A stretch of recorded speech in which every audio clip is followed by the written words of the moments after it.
Very good. Okay. The September 19th, 2024 meeting of the Corvallis School Board is called to order at 6:31 p.m. In the interest of public health and safety for all community members, especially immunocompromised individuals and their families, the Corvallis School Board will continue to offer a virtual option for board member and district personnel participation. Is it echoing? It's echoing a little bit. Additionally, public comment is available at some meetings, both in person and virtually. Information about how to provide public comment is available on the Corvallis School District website. The board agenda and packet, as well as the link to the district YouTube channel, are available on the school board page on the district website. Public meetings are live streamed on the district's YouTube channel, and a recording is posted to the same channel, typically the day after the meeting. Today we have Sammy, Chris, Shauna, Therese, and me in attendance in person, and Judah is excused. And without objection, item 7 is removed from the agenda. Okay. And the next order of business is acknowledgement of LGBTQI2S+ History Month. And we're going to start over with Laura to kick us off. Corvallis School District 509J Acknowledgement of LGBTQI2S+ History Month, Resolution Number 21-1001. Whereas the Corvallis School District recognizes and pays tribute to the significant contributions made in our community by lesbian, gay, bisexual, transgender, queer, intersex, and two-spirit people, as well as people from the multitude of other gender and sexual identities, LGBTQI2S+, and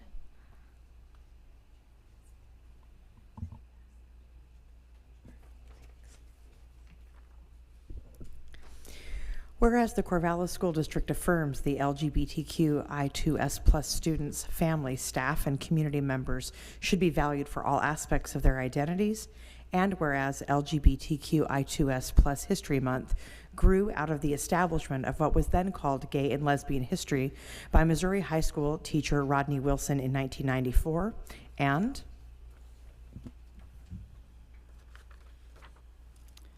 whereas National Coming Out Day occurs each October 11th, and whereas LGBTQI2S+ History Month was first celebrated in school districts within the United States in 2012, and whereas LGBTQI2S+ History Month has yet to be proclaimed nationally, and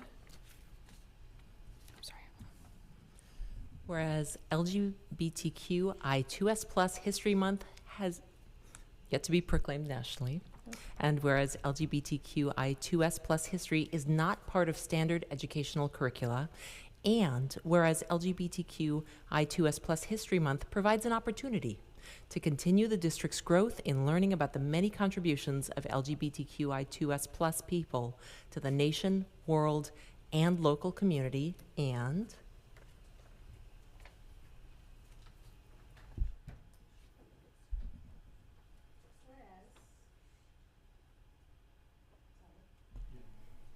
whereas education is a necessary component for creating a more equitable and anti-racist community, nation, and world. Whereas the Corvallis School District has made a commitment to equity and anti-racism, and whereas the Corvallis School District has a responsibility to honor and respect the diverse histories of our community, and whereas the Corvallis School District believes each and every student must be celebrated and appreciated for the distinct and vibrant contributions made by sharing cultures, language, ideas, beliefs, and values within a school community. Therefore, let it be resolved that the Board of Education of Corvallis School District does hereby proclaim October 2021, as well as each October annually, as LGBTQI2S+ History Month in the district, and strongly encourages students, families, staff, and community members to join in existing local celebrations, and encourages all schools in the district to help highlight this month in grade-appropriate ways, as well as highlight the contributions of LGBTQI2S plus peoples to the local community, nation, and beyond, both historically and in current times. Adopted by the Board of Directors of School District number 509J Corvallis of Benton and Lynn Counties, Oregon, at its regular meeting, 14th day of October 2021. Thank you. And as a reminder for everyone that we reread these every year since they are to be renewed annually and reaffirmed by the school district. The next item on the agenda is the introduction of the 2024 to 25 student representatives. And Ryan? Yeah, I had the opportunity to have dinner with and talk a little bit about the role that our student representatives play as they participate in our school board meetings.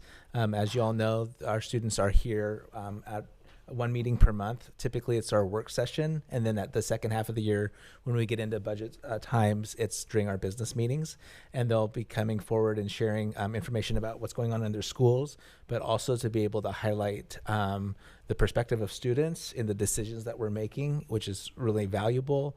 We talked about some of the policies that have been improved over recent years based on input from students. We talked about the dress code policy. We talked about the policy related to student representatives on the school board. We talked about the perspective students brought last spring when we talked about cell phones. So again, I really appreciate your willingness to be here. We know how busy you all are. So as we've done in the past, Dr. Whitebear will let you know when it's 8 o'clock. If you need to go home and get homework done, totally understand, but we're glad to have you with us, and you're all also welcome to stay beyond that 8 o'clock mark. So I was just gonna let students introduce themselves and what school they're at. So Reed, would you mind going first? Of course, thank you. My name is Reed Gold. I am the ASB president at Corvallis High School alongside my co-president, Sophia Robel, who could not attend tonight, but will be here in the future. And it's just so great to be here. Thank you. Eileen's our veteran. I'm Eileen Lewis, and I'm a senior at College Hill, student representative. I do have a report, if that's okay. Eileen was the student who knew from past experience that that's what we typically do. So other students weren't expected to bring that, but Eric and Eileen worked on it. So we're going to give Eileen the time to be able to give us a College Hill update. Okay. This has been, to quote several people on our staff, the best start to a school year in recent memory at College Hill. I think that we're finally recovering from the school closures that were so tough for so many kids, and we feel grounded and moving forward doing great things together. A team of volunteers from Redemption Church provided a barbecue for our students the first Friday of the school year. They provided a delicious lunch, did all the setup and takedown, and showed our students that they are seen, respected, and cared for. We are so grateful to live in a community that supports our students and our staff so well. Our first incentive field trip to the top of Mary's Peak is coming up next week. All students who are caught up in assignments will get to hike to the top of the highest point in the coastal range. These are great experiences for our students to see the beauty of our state and build connections with one another. Other incentive field trips this year will include Silver Creek Falls, South Beach State Park, Valley Rock Gym, and the MU Bowling Alley, among others. We are excited this year to begin our first year of formal implementation of the essential skills of writing, applied math, speaking, and career readiness.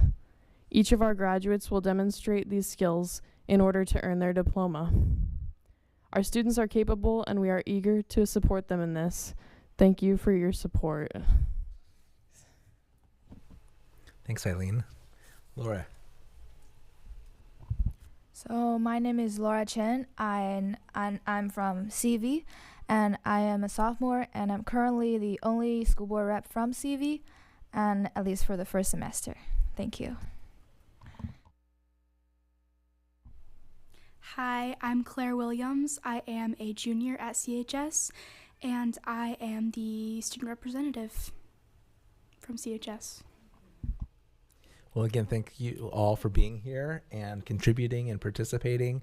Your voices are really important in the decisions that this board makes, and so I'm really pleased that you're able to join us. Thanks you all for your introductions and being here this evening and in the future meetings. And Ryan's right, I will remind you around 8 o'clock that you're excused, welcome to stay, but you also can go. So watch out for that announcement to you all.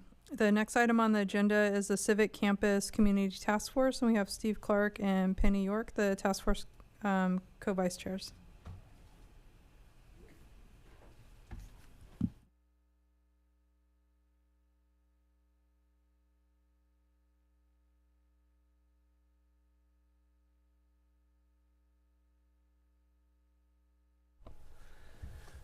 Good evening, Madam Chair, school board members. My name is Steve Clark, and for the last year I've been retired from the university. I just want to make a distinction that I'm a community member, Corvallis School District community member, and actually one of your middle school basketball coaches, Crescent Valley. I'm joined today by former Corvallis City Council President Penny York, along with Penny and former Corvallis Mayor Julie Manning. The three of us have chaired a community engagement task force around concepts that have been considered by the City Council to improve City Hall and the civic campus that borders Madison Avenue between 4th and 5th. Not only the City Hall is located there, but Madison Avenue building, Municipal Court, and other facilities of the city that are important to the community. The council appointed the task force after nominations were made by the mayor to seek to evaluate within the community what are the goals and values of the Corvallis community for downtown, and how do they relate to City Hall, if you will? Is there a relationship between those, the operations administratively of the city, the facilities, and really the community? We have discussed with community members over the last 4 to 5 months concepts such as retaining the current City Hall, enlarging it by 2 to 3 times, improving it, or possibly removing it and building a new structure, or removing it and placing that current City Hall somewhere else and provide for a new structure. The task force was created after the city had engaged a third-party study of facilities owned by the city, operated by the city throughout the community, fire stations, the law enforcement facility on 5th that is co-shared by the Sheriff's Office, City Hall, the Parks facility, which provide administrative and operational facility storage within Avery Park. And quite frankly, probably similar to what the school district did about 6 years ago, you found that a lot of things were lacking. And the city attempted to prioritize what are those next steps that provide for moving forward. Several of us got involved and said, involve the public. In a community like Corvallis, that's essential. But in a time in America when traditional media, traditional forms of communication, interplay between civic government or school administrators and policymakers such as yourself have changed, it is really important to have conversations and information flowing within the community and back to those that might be making decisions. The Community Engagement Task Force is advisory. We provide our advice and recommendations to the City Council and the Mayor. Like the school board, the City Council will ultimately make a decision if it chooses to. Since last spring, we've held numerous public sessions, much like your own tonight. We've conducted these both in person and online. We've attempted to promote them as well as possible to engage the public at those meetings. We've also conducted in Spanish and in English a public opinion survey that individuals could choose to take and contribute to both quantitatively and qualitatively by responding to a series of questions and their view and asking and offering additional comment at the end. We had more than 960 people participate in that. It's a self-selected group, but in a community of Corvallis' size over the summer, 960 people is a very significant response. We promoted this through a variety of means, including city water bills, online promotion, social media promotion to the media, and at the meetings we held. We've had close to 15 to 16 community engagement sessions. This is our last in terms of the process before we appear before the City Council.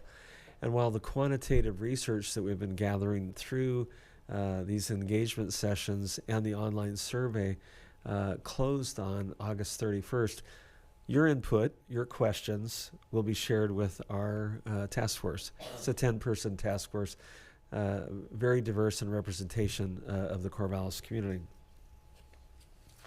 We've heard a great deal,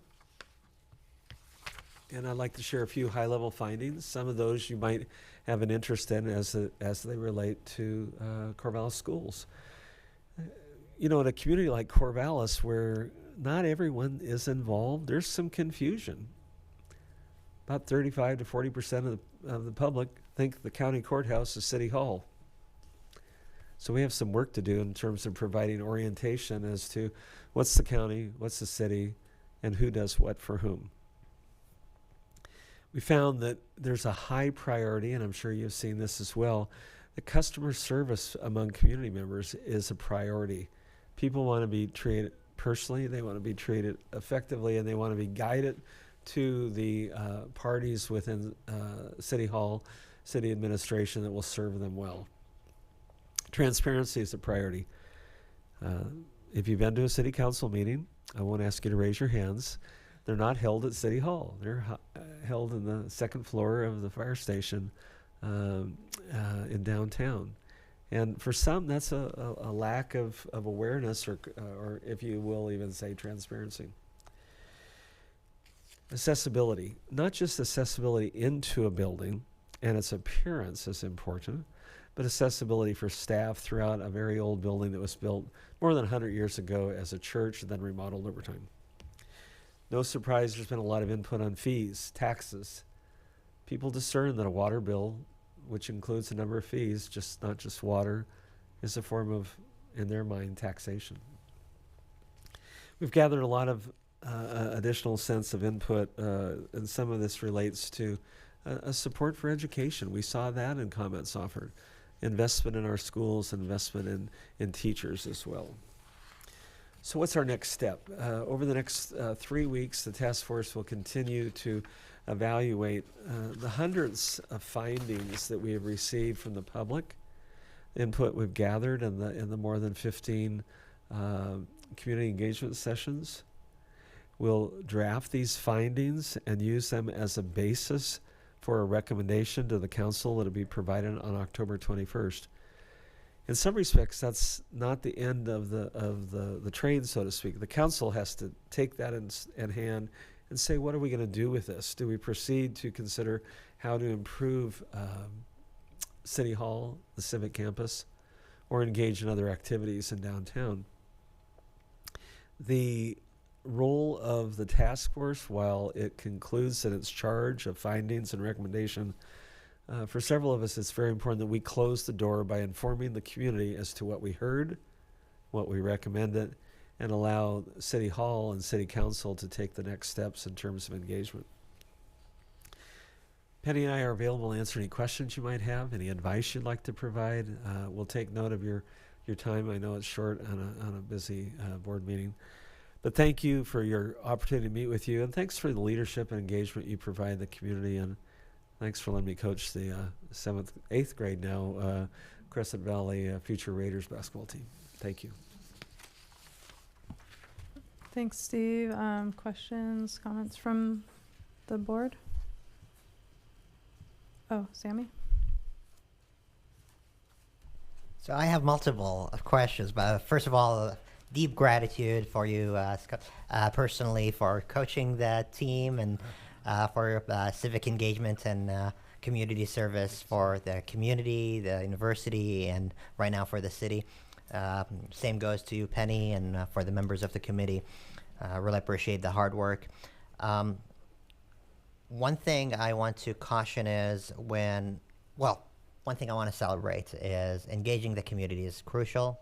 It's really important. And also I want to caution from what is the recommendation and how does the recommendation sit with other priorities when it comes to the dollars? So was there a dollar amount that was shared with the community?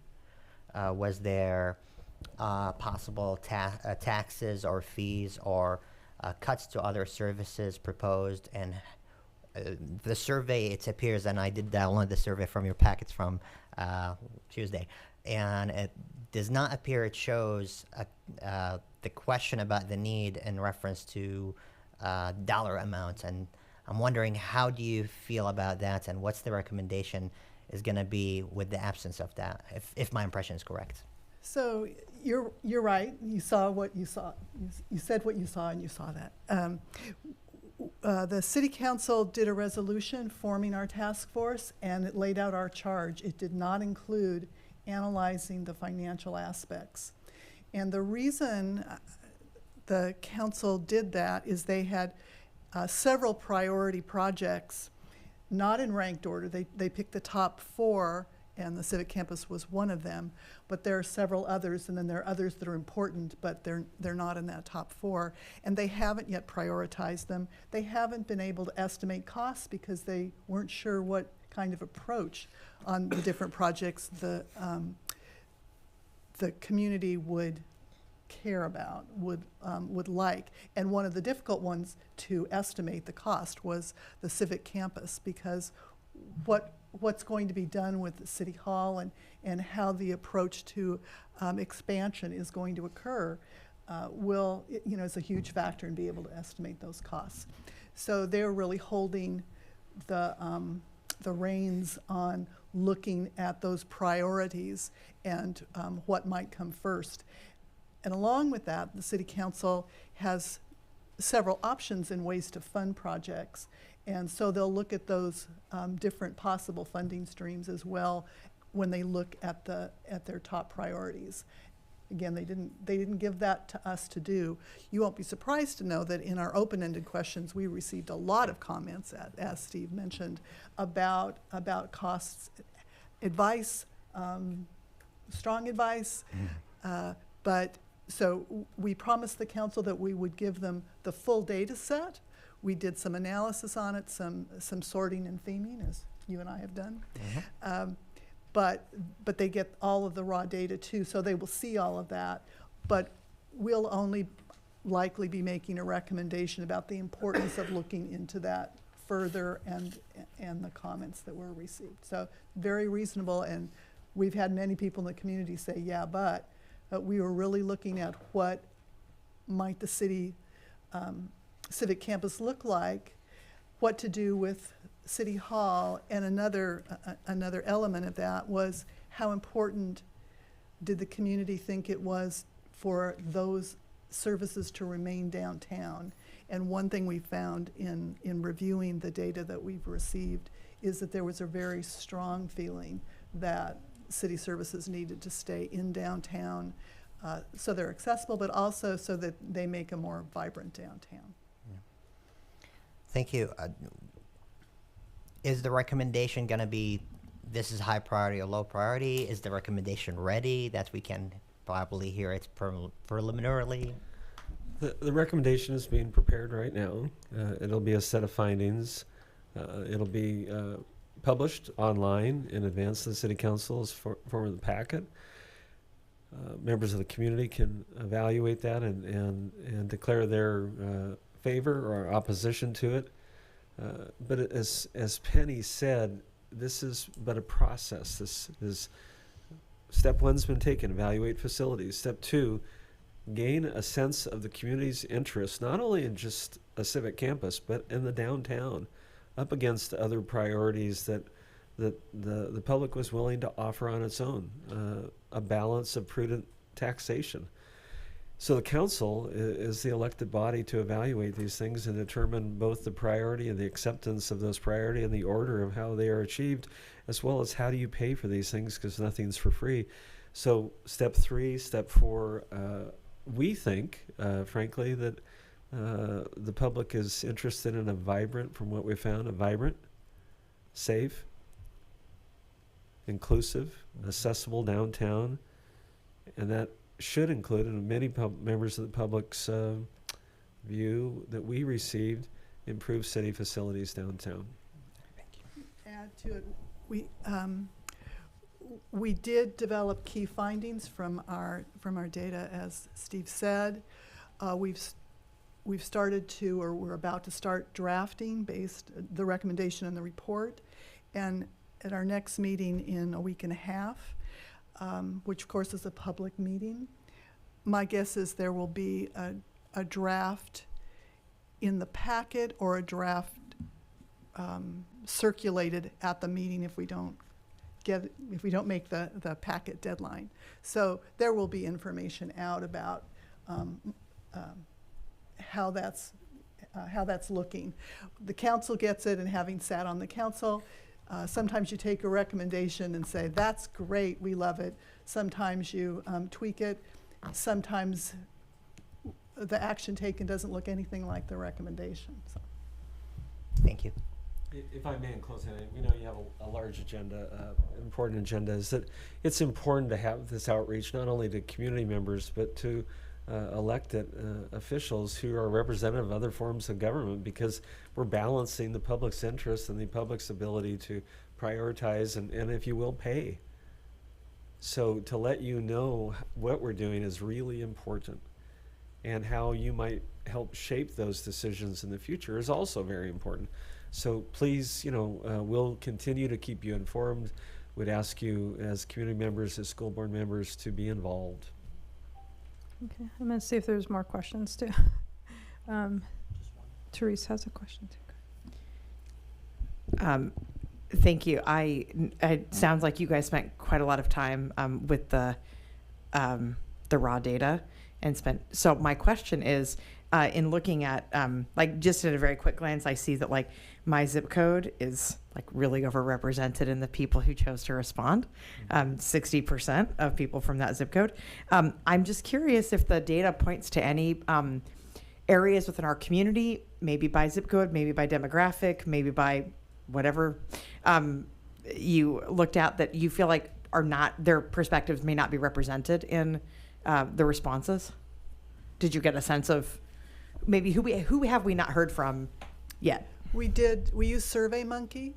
The responses are not keyed to demographics, so we can't go back and say what the representation was. I will say that we did work pretty hard, and it was a very important issue for the council and the mayor to have a task force that was representative, so that so the outreach we did and the outreach plan was developed by our task force, was conducted mostly by the task force, and our analysis of the data was conducted by the task force. So I can't, we don't have crosstabs, I can't answer those questions, but having been involved in other outreach activities for the city, this was, I would say, more representative than we've been able to accomplish in the past. Great, I appreciate that. And the number, you're right, 961 is a pretty good response yeah.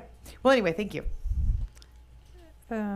Zip codes are hard because I feel like the needs of Southtown part of 9733 are much different than downtown's 9733s, and so it's hard to even within the zip codes. I feel that when you mentioned that, Teresa, I was like, my zip code's on there too, but I don't know if that's represented in the survey very much too, because of the needs. I have a question, but you have a question, Ryan? Yeah, but go ahead. Oh, well, is there any other board members that have questions or comments though first? Oh, go ahead, Shauna. Yeah, go ahead. Is that okay, Shauna? Okay. Thank you so much for coming and for sharing an update. I really appreciate your attention to community engagement and involvement, and also your ask for us to become involved. So I have two questions for you. One, different avenues for involvement that in making that ask you're looking for, either from us or from community. And then two, we have our wonderful student representatives tonight, and I would be curious what your for them in hearing this presentation tonight, what would be some of the takeaways you would hope that when they go back to their schools and share with other students, here are some of the things that we heard about and learned. What are some of the takeaways that you think might be most relevant for them to be thinking about in terms of how this could impact their lives or reasons to be talking about this? Let me mention one thing first. We did do outreach groups to CV, CHS, OSU Student Leadership Group, and LBCC's Corvallis campus. But I'll... Well, you know, like in an election coming up in November, every vote matters, and so every opinion was reviewed. We did it both quantitatively, and we individually went through and qualitatively read every of the 370 responses offered, and then did a statistical evaluation of those. So when you have the chance, get involved. When you have the chance to share with a fellow student, it's worth the time. And what's really important is that we let people like that, students or people of any age, know what happened afterwards. Excuse me for saying this, I'm in a school, or it ain't good enough simply to do something. You have to share it. And so we will call upon ourselves to do that and ask the city council, after we provide our product of work and share into the community, that they continue to engage and share the results of their actions and their considerations. Because in the absence of information, a lot of bad things can happen, like nothing. I add, you asked about relevance and input opportunities. And at this stage, when you're doing a big process like this with a lot of different steps, the ways you can get your opinion and your advocacy in change during the process. And now it's going to be going to the city council. So this might be a great time to get to know your city councilor, who that person is, and email them. You can go on the city website and give your opinion. All of the documents about this are on the city website. You can email one of us, call one of us, and we would hear you and pass that on, or we would give you information about how you can contact your city councilor. And the relevance. So how many of you have been downtown in the last month? Okay, that's a big deal. The library, the shops, the restaurants, the police department, the municipal court judge, the mayor, all of those things are downtown. Next weekend is going to be the Fall Festival, because the OSU students are back, and I think that's the biggest, to me, the biggest celebration of downtown. If you go to Fall Festival, please wander around and look at the municipal buildings and think about how you might be affected by them. That would be a great thing to tell your city councilor about. We started our task force by having all of the members independently walk from the river to OSU along Madison Avenue. So they got first, the setting was the buildings, the place, the people that were wandering by. Think about it. Think about how it might be better. I led the process for developing the Corvallis Vision 2040, and we went to OSU campus and asked students make comments about it, and they were busy going places. They didn't want to tell us anything. So I would just say, tell us one thing that would make Corvallis better for OSU students. And one student said, it needs to be more fun. So what would make downtown more fun or more productive for you or for your government? And let us know. Opportunity for input, that's best. Okay? Yeah. Are there questions from the board or students who all have questions? You can ask questions too. Okay. I had a question about because downtown there's a lot going on down there, like businesses, city government, all the things. And my question was around if the local homeless and houseless population was surveyed as well on the impacts of some of these things, because I know a lot of the pushback on that part of the community has to do with the aesthetics, like what it looks like downtown, and people heavily criminalized for existing and things like that nationwide. And so I was kind of wondering if they were involved with the survey at all. Start that one. First of all, I'm not answering the question directly first. I wanted to say that we got a lot of comments in the open-ended question about safety and about homeless. Sometimes those are the same issue from different sides. Sometimes they're different issues. We did an outreach at Vina Moses, and I believe some of their clients are probably at least vulnerable. And we got responses through them, and they're part of that. We also did one outreach at the farmers market, and I don't know the housing situation from the people I talked to, but I would say that it's likely that a couple of the people we talked to had been or were at least vulnerable in housing. So some we didn't do a direct outreach unless you count the population served by Vina Moses. Yeah, which of course is not necessarily fully part of the situation. They use their services quite a bit in the past, so yeah. If I may, and I fully support what Penny said. I think the importance of what we heard, if you ever have the opportunity to review the survey results, they're online, is you'll see there are many issues of importance in the community as it relates to downtown. That means there's going to have to be a lot of strategies. They're going to have to be prioritized. And to what extent a civic campus is part of that will be determined by the community, the council. And I would think that given what we heard, the issues associated with houselessness, safety, and the many sides of those issues have to be part of that overall strategy. So we'll, as a community, I think, have to take stock of those and continue to address those in a prioritized way. Thank you. Yeah, I was just thinking about how that's going to be complicated for city council to think about, like, you can't just like make an area look a certain way without addressing like the housing piece of it. That's what I was asking. And there's a lot of students in our district that are impacted by homelessness and houselessness, including that area. And so that's where that question was geared towards, like how involved that part of the community that's often overlooked in these kind of decisions that impact places, some of the only places they're finding shelter. And so that was the framing. It was like where that was coming from. But I know, Ryan, you had a question too. Well, as you may know, I have lots of thoughts about housing in our community and the impact it's having on student enrollment and the opportunity for students to be able to attend schools in our community. It's a significant challenge for families to find housing here. I'm wondering if that came up in any of that survey and the survey results, as well as increased infrastructure leading to more taxes, allowing us to pay for some of these projects. I'm just curious if that through line was there.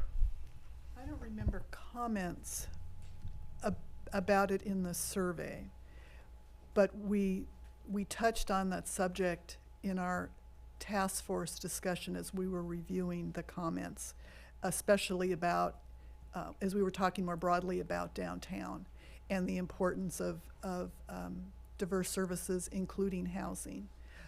One of the things that we intend to do in the report is include some references from the 2020 vision statement and the 2040 vision statement.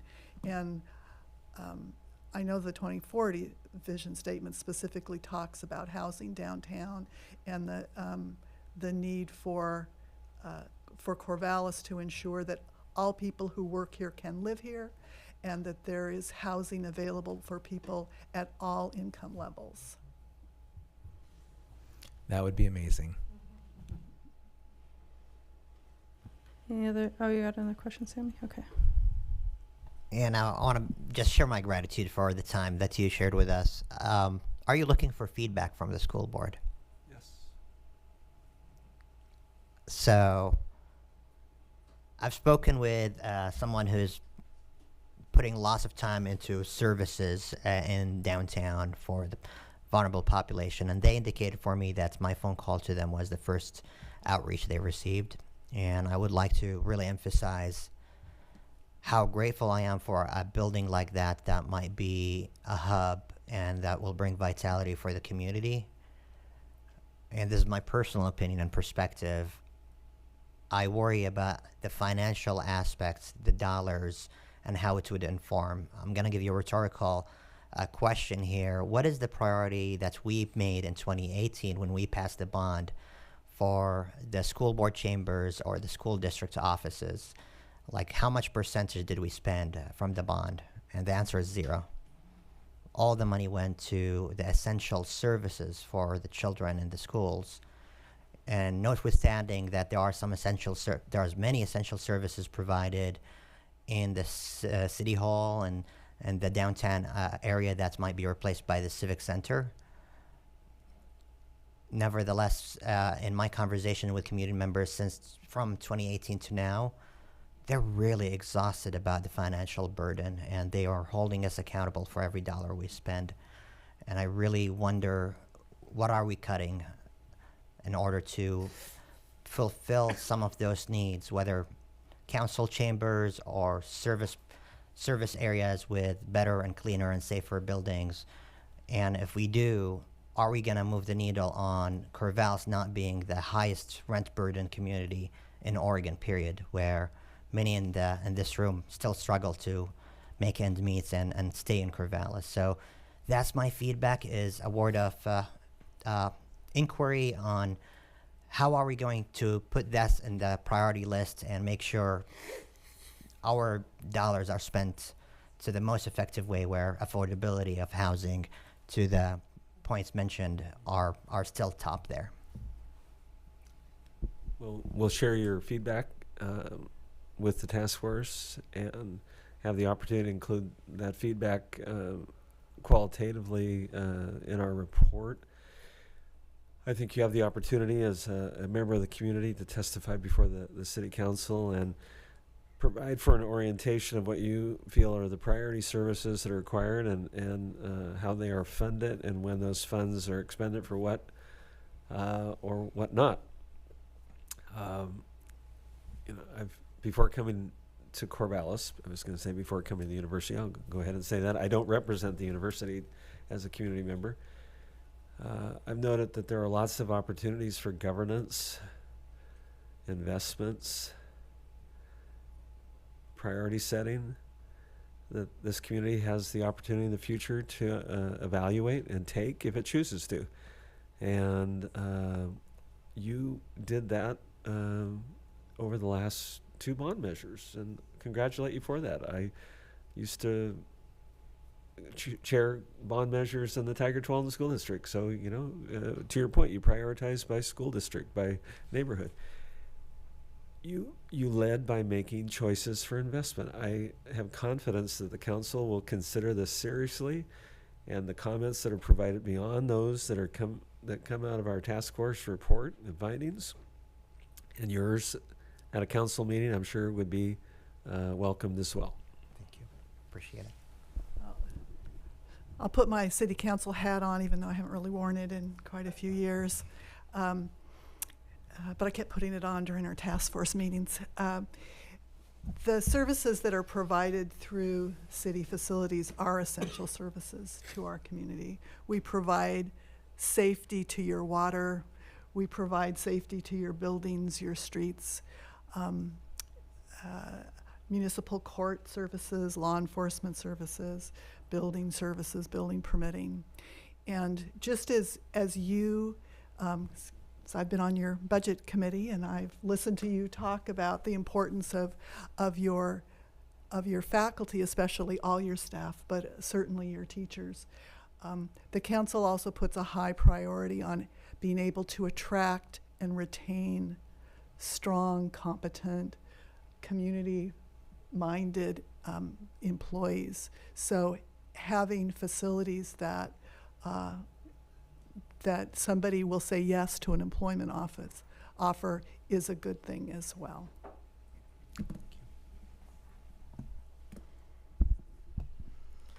Something that's coming up for me as I'm just listening to the conversation and reflecting on it is, we continually are talking about budget and the importance and the worries. Sammy, I hear in your concerns too around worry of paying for one thing may take away from another. And a lot of our emphasis and focus, I know personally as well as a board, is on education and direct services to students. And over the last many years, as we'll hear, I know an update coming up here shortly, the services that school districts are increasingly providing wraparound services for students and families. As we think about where are the collaboration points, where are those points where the city may be able to increase services or provide services that are so meaningful to students, their families as well in the community, that helps really make the most of leveraging resources across different community entities, across the school district, across the city, is potential for just increased collaboration, increased looking at how do we really take the resources available through funding, whether it's coming from the community, from the government, well, always from the community, as it is an important opportunity. And one for us to really seriously look at in terms of where are those leverage points where we can really make sure that resources are going to uplift the community. And when it comes to collaboration and those kinds of elements, we did, or Julie and Steve did, give a presentation to the County Board of Commissioners, as we are to you. And certainly with some of the services that you provide, I know you're collaborating with the county and they're the provider of, for example, mental health services. When it comes to something like housing, the city is the relevant body because we do building permits, we do zoning, which makes it easier or harder to build. I'm pointing to Ryan because we've been working on some of those things together. So I appreciate those opportunities, and it is when something like this happens that you can have an aha moment of, wow, this is something that we could leverage to make a difference together. So thank you for mentioning that. And it works. Collaboration works. I met Penny and Julie 13 years ago when we were trying to deal with planning issues, transportation issues, behavior issues involving the growth of the university and how to deal with those. And a lot of efforts, not all perfect, have made a difference. Over the last several years, across Lynn and Benton counties, a group of us got together and introduced further efforts around mental health as a priority, and we're seeing the results of those. You've been working on housing.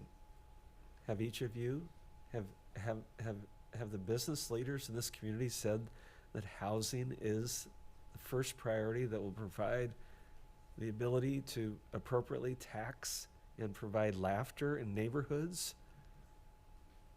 I haven't heard that. We're becoming a community absent of laughter and play. So it's time that all of us make affordable housing of choice a priority.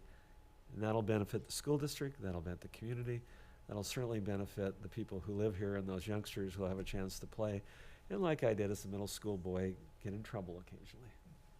So we'll collaborate with you.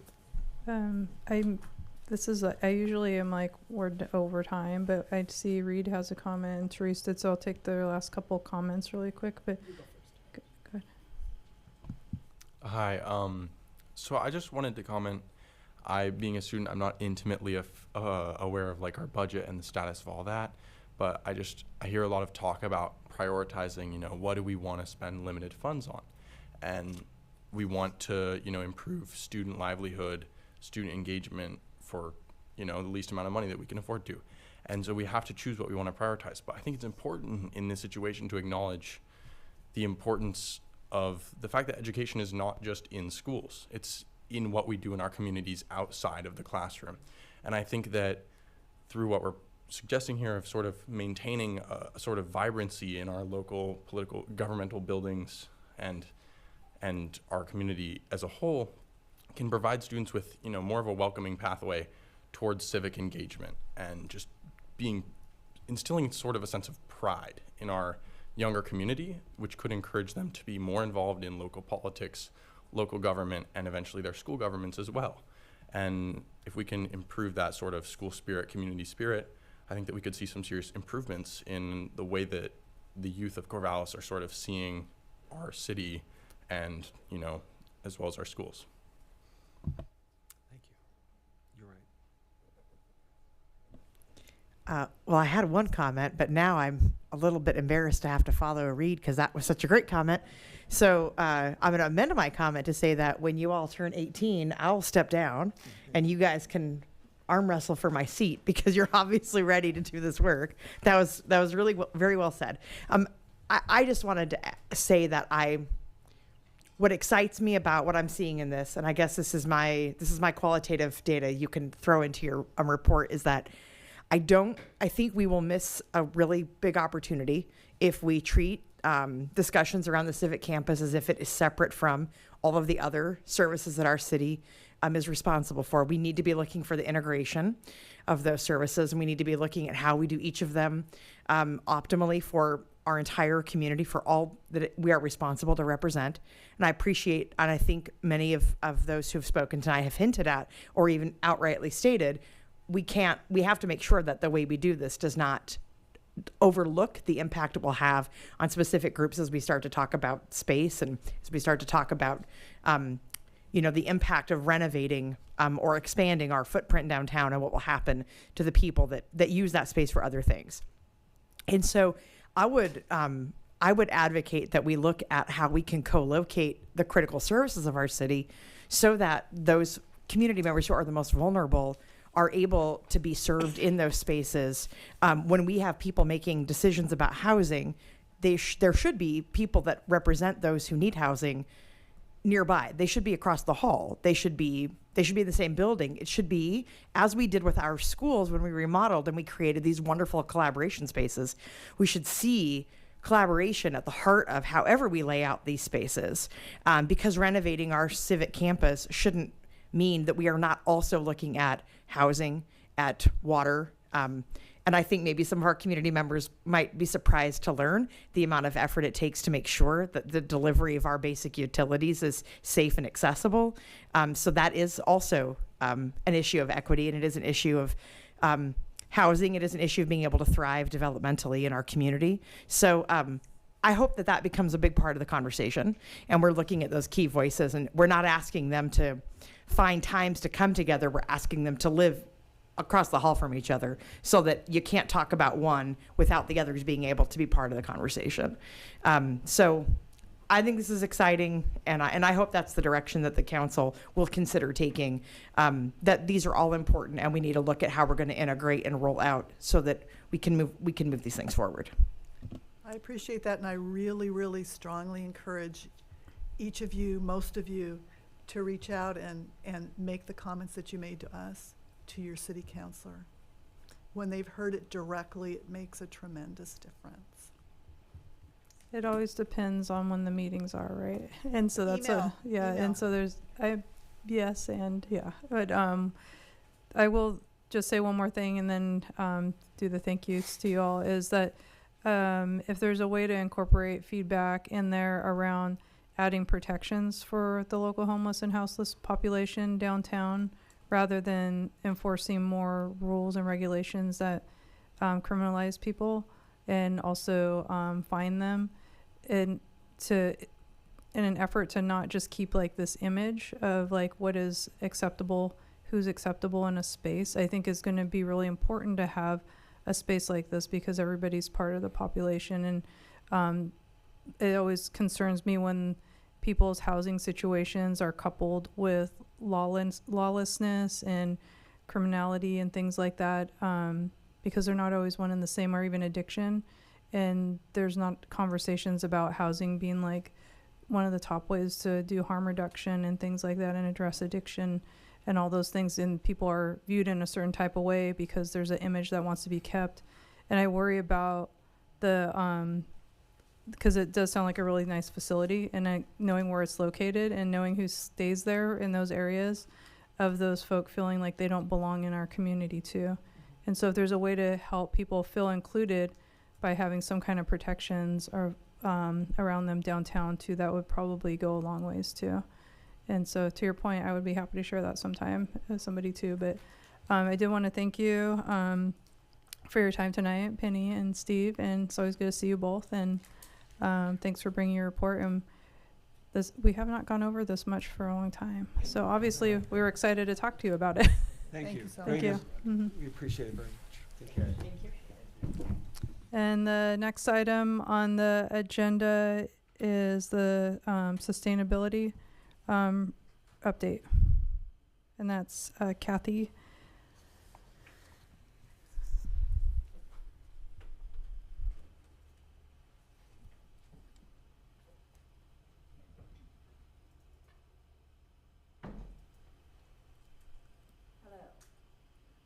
Thank you for having me so much tonight.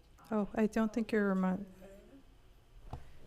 Hello. Yes, the red light's on. Thank you so much. Hello. Thank you for having me tonight. I'm Kathy Fazer. I'm the District Sustainability Specialist. I have been in this position about a year, and so I've provided you with my annual report on some of our progress and some of our goals for the next year. Next slide. I'm going to just hit some of the highlights on these slides. So in 2 or 3 different areas, one area is energy. One of the things I've been working on this year is creating an EPA Energy Star Portfolio Manager database. So we've always tracked our meter data, but this is allowing us to model the meter data and look for inefficiencies or leaks or whatever we can find in natural gas, electricity, and water. Let's show the next slide. The next slide, I know I don't expect you to read it, but it's just 2 screenshots from my database, sort of showing you what I'm looking at every month. So this is Sheldon Middle School. The Energy Star score is an 82, which is pretty good. You're supposed to be above a 75 for your building. You can see on the left, the red and blue is natural gas and electricity. So I'm sort of looking at those, and then on the right, the black line is our water data for Sheldon. 2 big spikes are irrigation, but that's sort of what we're looking for. Next slide, please.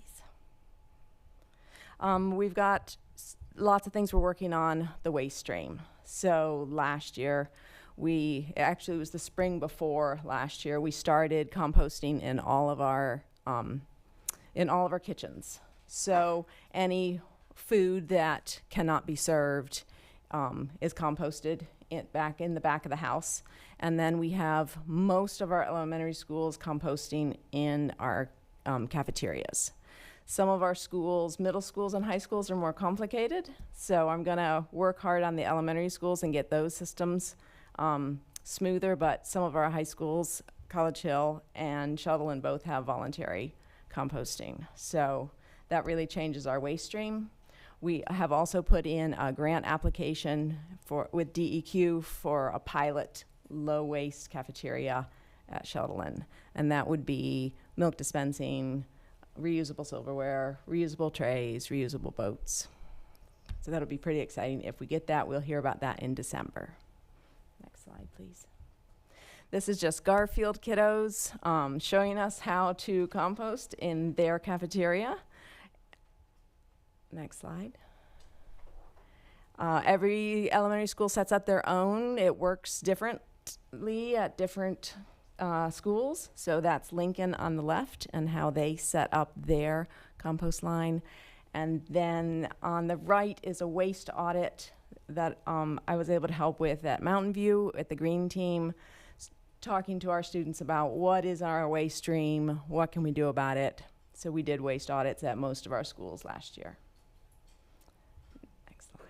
Transportation. So one of our goals was to get off to create an annual transportation survey. So I was able to get one out in February. It wasn't perfect. We will make improvements to that, but some of what I was looking for was barriers. Not necessarily the numbers of how many people are walking or biking or carpooling to school, but what are the barriers to doing those things? And then I've been researching the community and seeing what can we do to solve some of those problems. And so with staff this August, I shared out some information on Get There Oregon, which has a guaranteed ride home. It's a state organization. It has a guaranteed ride home if you came to school and you need to get home and you were on your bike or you were on the bus. And then it also has ways of setting up carpools. So just getting some of this information out into the community is my goal with transportation, and we'll be working on that. Other avenues that we're going to be working on this year are some bike racks, or bike rack improvements, and safe routes to school. Next one. This is a walking school bus from Garfield to the Boys and Girls Club. We were able to provide them with their beautiful matching ponchos and the wagons to carry their backpacks, so that they don't have to wait for bus anymore and can just wander over, no matter what the weather, to the Boys and Girls Club. And then the next 3 slides are sort of sharing some of the things I'm doing with students. This summer was a big school garden summer for me. I was able to match up some master gardeners with Amanda at Catherine Jones Harrison, and we're working on doing those partnerships at other school gardens. You can go to the next slide. Summertime work in the garden makes a huge difference, and having our community members who often walk right past our school gardens every day as partners will be an amazing thing. We're working on trying to find master gardeners for some of our other school gardens, and so that, especially, I think it's really important to have them during the summer so that they're actually ready for August for the students to come back to. So it's sort of a weird garden in that it's quiet time in summer. Next slide. So I'm always looking for ways of getting students out in the community. CHS Green Team has traditionally attended Planet Palooza, and so they were there this year. I was able to get a table. I attended the Corvallis Sustainability Fair for the district, and I have goals next year, fingers crossed, that I can get more of our student groups attending the Corvallis Sustainability Fair. So I'm in talks with Annette Mills on how to increase that. I think the cross-seeding or pollination of our students at the fair, their parents coming to see them, our students being able to walk around the fair, see what OSU is doing, what's the Sustainability Coalition doing, that would be pretty exciting. Next slide. I realized it's all acronyms up there. SSLs are our school sustainability leaders. Those are staff members who run green teams. And green teams are students who are involved in sustainability topics and projects. And EDAT, there's a partnership between our green teams and the Sustainability Coalition volunteer, the action team. This one is the Education Action Team. So those volunteers come in and assist the green teams. And so that's also a good partnership. And those are my highlights. You have a relatively long report in your packet, and I would be glad to answer any questions. Thank you, Kathy. Questions, comments from the board or students? Chris?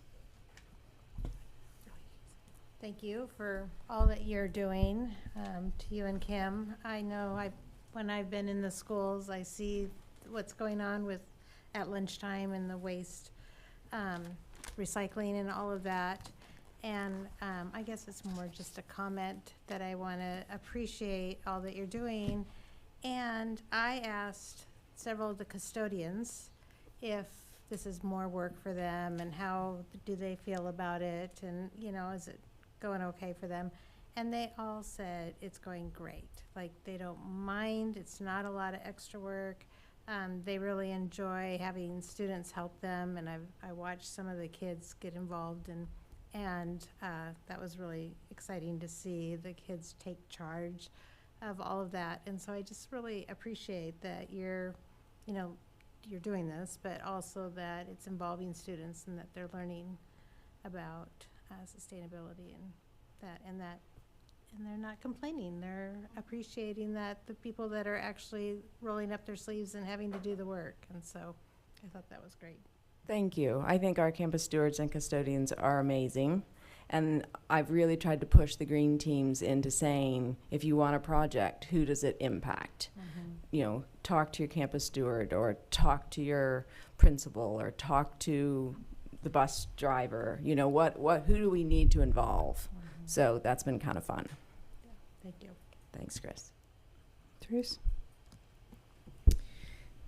Thanks. I really enjoyed reading the highlights and looking at the forward thinking that you're doing.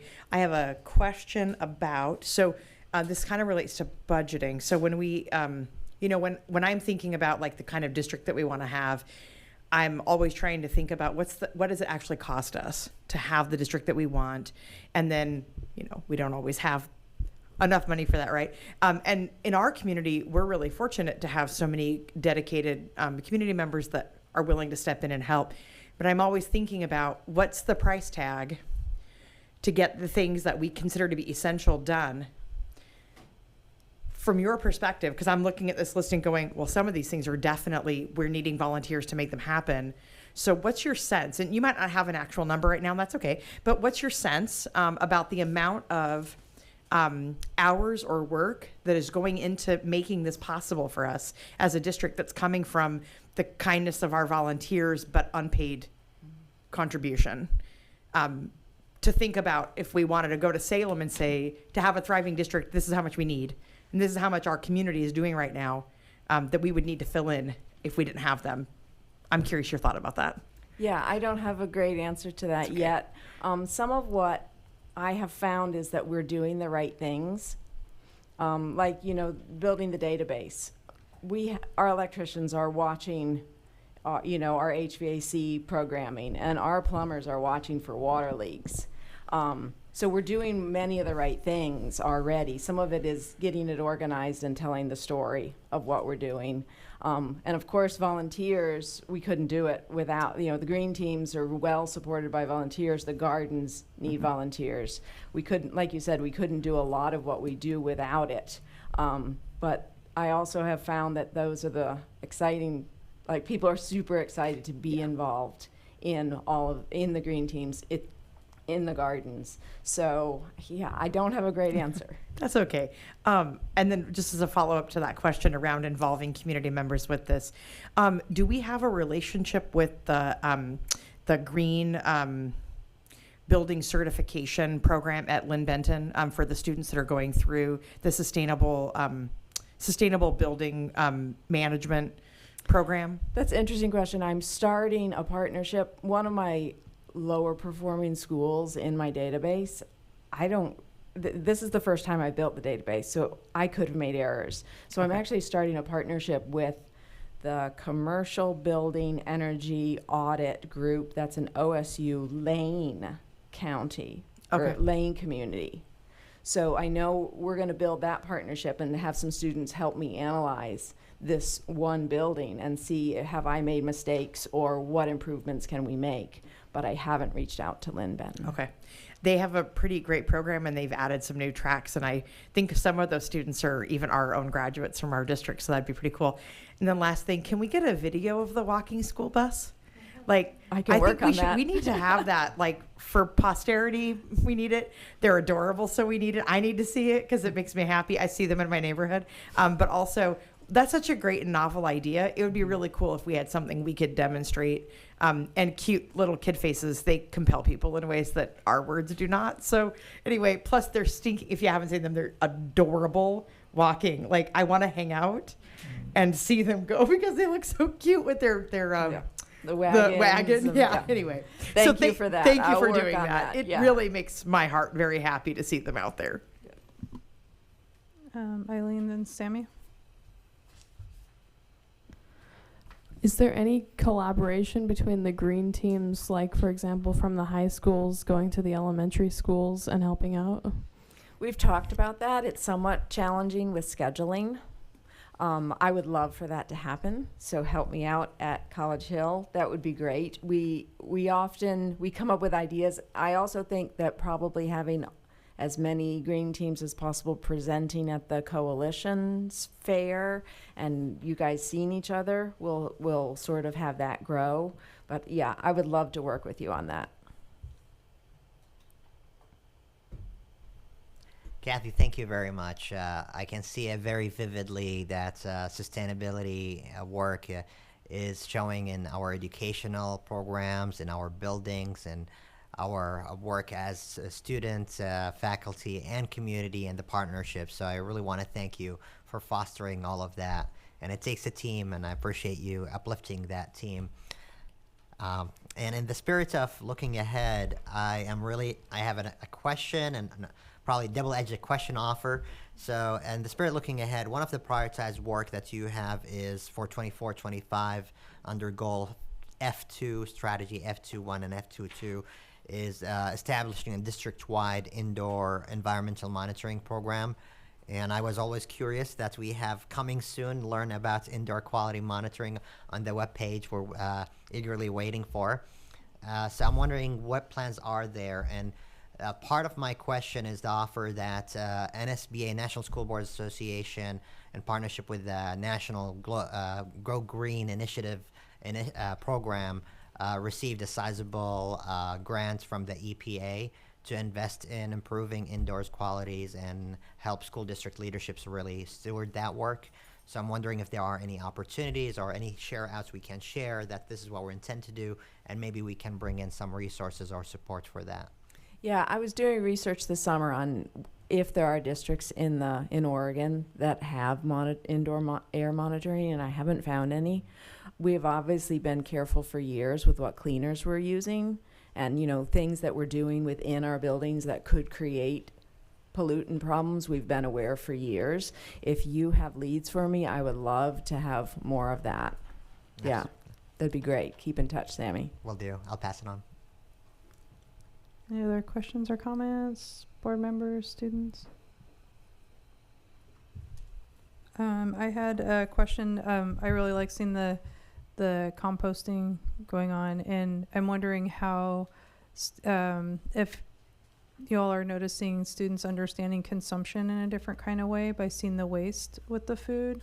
So, I mean, consumption on food, but just in general, that's one of my biggest things when thinking about sustainability is that part, like addressing like the overuse of things and the over serving of foods and stuff like that. So kind of curious about that.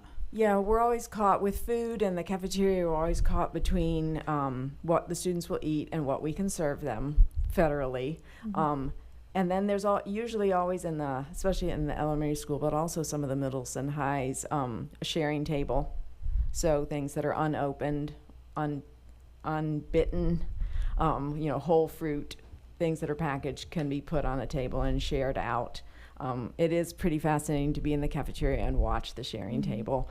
I'm sure that some of the students are aware of what's wasted.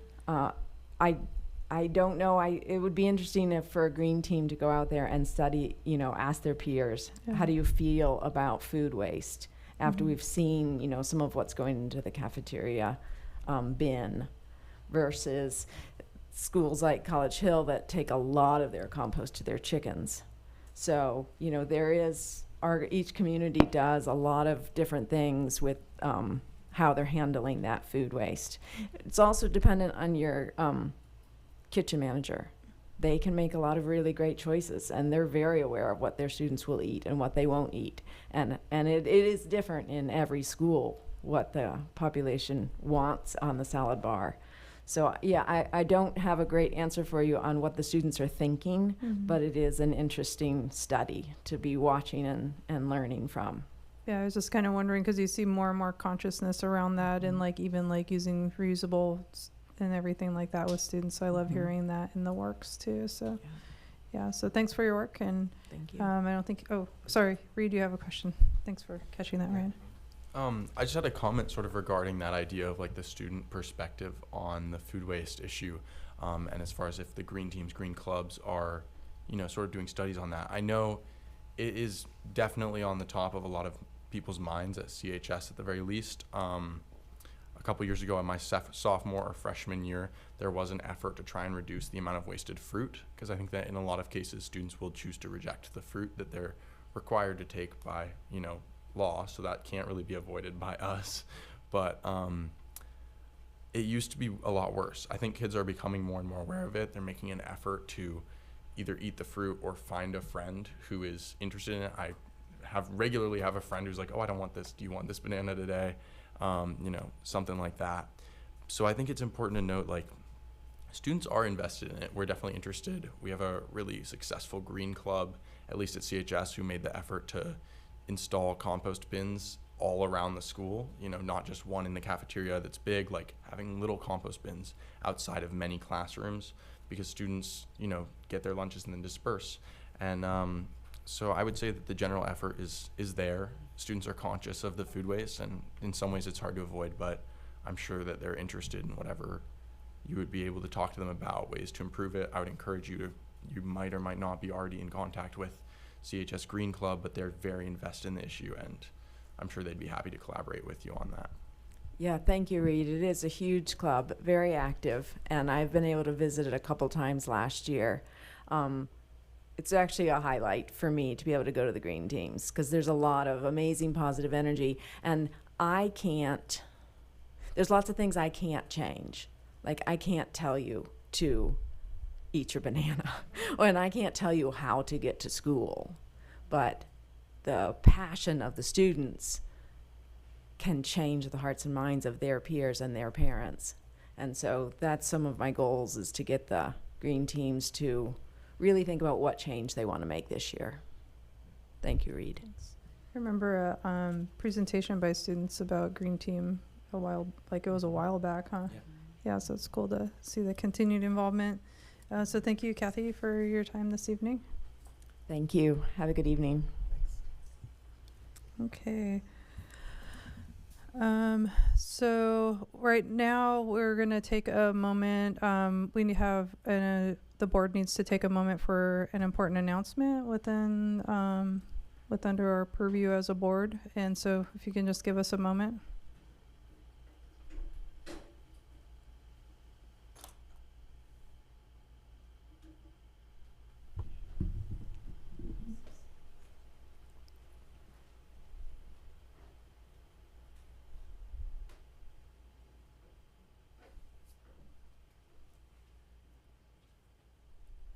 Hey, Krista.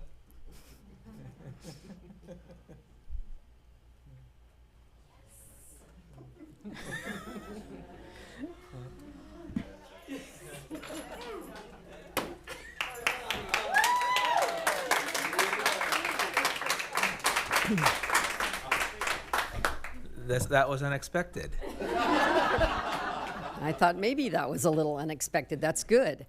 So good evening, everyone. My name is Krista Parent, and I'm the Executive Director of the Coalition of Oregon School Administrators, COSA. And I'm here to share what you already know, but have kept a secret from the rest of the world. And now the state and the rest of the world will know. And I'm here to present the 2025 Superintendent of the Year Award to Ryan Noss.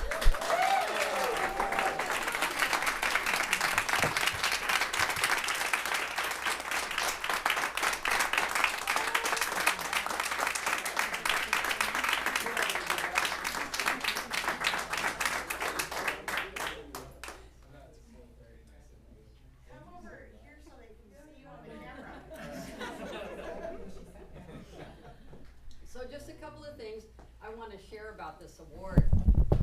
First of all, it was a stellar field of superintendents this year. We had 13 nominations for Superintendent of the Year. Ryan's close colleagues, very phenomenal superintendents, and it was a unanimous decision by the committee to select Ryan. So that's one thing. The other thing that I wanted you to know is that he will now be up for the National Superintendent of the Year Award. Yeah, exactly. And he has some pretty significant work to do over those 5 weeks, because he has to do some writing samples. There has to be a video produced, which we're already starting on here today. John, you did a really good job, too. And then what happens is all 50 state winners go in front of a blue ribbon committee, and they look at all the candidates, and then they pick 4 finalists, and they bring those 4 finalists to Washington, D.C., where they put the 4 finalists through kind of a regimen of different interviews in front of different blue ribbon panels at the National Press Club and things like that. And then on March 6th this year in New Orleans at our national conference. They'll bring all state winners, so he'll automatically be a part of this. And then the 4 finalists, and then they announce the National Superintendent of the Year, which is a surprise at that point as well, and the person doesn't know until their name is called out. And so we're hoping that that's part of our celebration as well. But nonetheless, there will be a reception in New Orleans in honor of Ryan's Oregon Superintendent of the Year. There will be a second reception where it's all the Northwest states. Those 5 states have their Superintendents of the Year presented there as well, and so he'll be a part of that. And then he gets to give this back to me a number of times this year because there are 4 different events that happen in Oregon where the award gets presented again, and he gets to give a speech. And the first of those will be at the Oregon School Board's convention in Portland in November, and he'll get it presented there as well. So I know you already know this about him, and he is so well respected by his colleagues throughout the state. He's a leader that other leaders look to. He's recently helped facilitate our funding work group, which has been looking at all the funding challenges that we have and trying to put together strategies and priorities headed up to the 2025 session. And Ryan has led that group of about 70-ish superintendents and leaders for the past 5 months. That's just one example. But again, here in the region, he's done such a great job of being a leader of the leaders in this region. They are front and center. Their voice in this region is really strong because of the organization and inspiration really that Ryan's given all the other leaders here to make sure that they come forward and share their voice. So I'm just so honored to be able to present this tonight. I got to work with Ryan a little bit as he was working on his doctorate, and have known him for quite some time now, and I just can't think of somebody more worthy of this award than Ryan.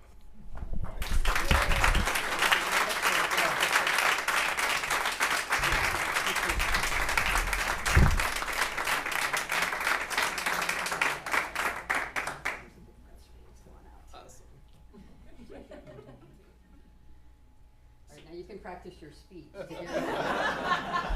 So one thing you may not know about Krista. Oh wait, Ryan, you need a mic. Hold on. Don't forget your mic. I'll just roll this around. One thing you may not know about Krista is that Krista was the National Superintendent of the Year. So to receive it from you, that means a lot to me. And your friendship and guidance means a lot as well. And you are perfect in the role. So thank you for all you've done. And then to my family, who totally surprised me. My dad was a police officer and my mom was a teacher. And I was never going into public education because what happened at the grocery store was parent conferences everywhere you went. But I still ended up in this world because it was meant to be for me. And so thank you for how you showed me the importance of public service. And to my wife who and my son who haven't seen me as much as I wish I could have been at home because I'm doing this work. I appreciate you for that. And to my sister as well. Thanks for being here. And thanks to my school board. I have been so lucky in the 9 years that I've been in this job to have fantastic school board members who've really supported my work, but have really had a heart for kids and making really passionate decisions about what's best for them. It makes the job much easier because we're aligned in our values and beliefs. And that, I think, is one of the key things that has created the success that I've been able to have because of the work you've all done to support me. So again, thank you for all of that. And I look forward to serving years to come. Thanks.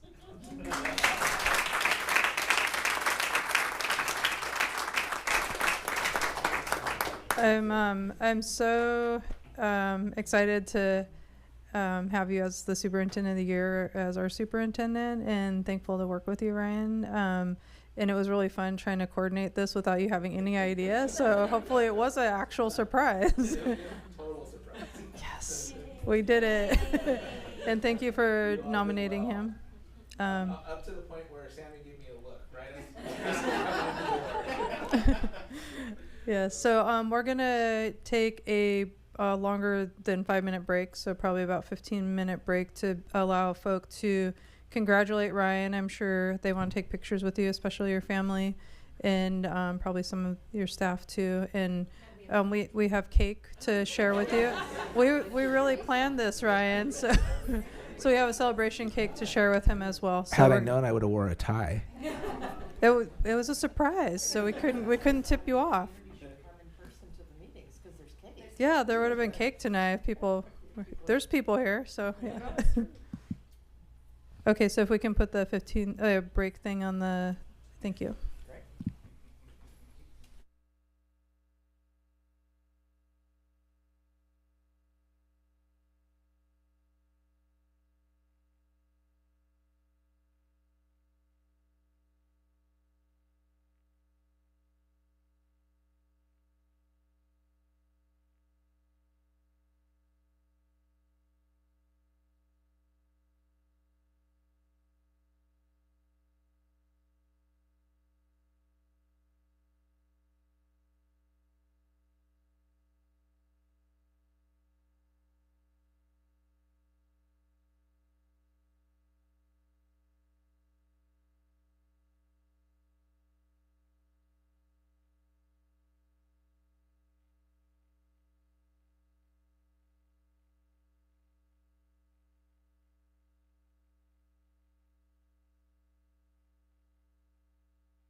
Okay, so we're back on. Thank you, community, for giving or understanding a extra long break so we can celebrate with Ryan while his family was here and folk from COSO were here and community that wanted to celebrate with you. So again, congratulations. Thank you. Yes. And thank you. Mm-hmm. And it is past 8, so some of our student representatives, I chatted with them over the break about they can head out.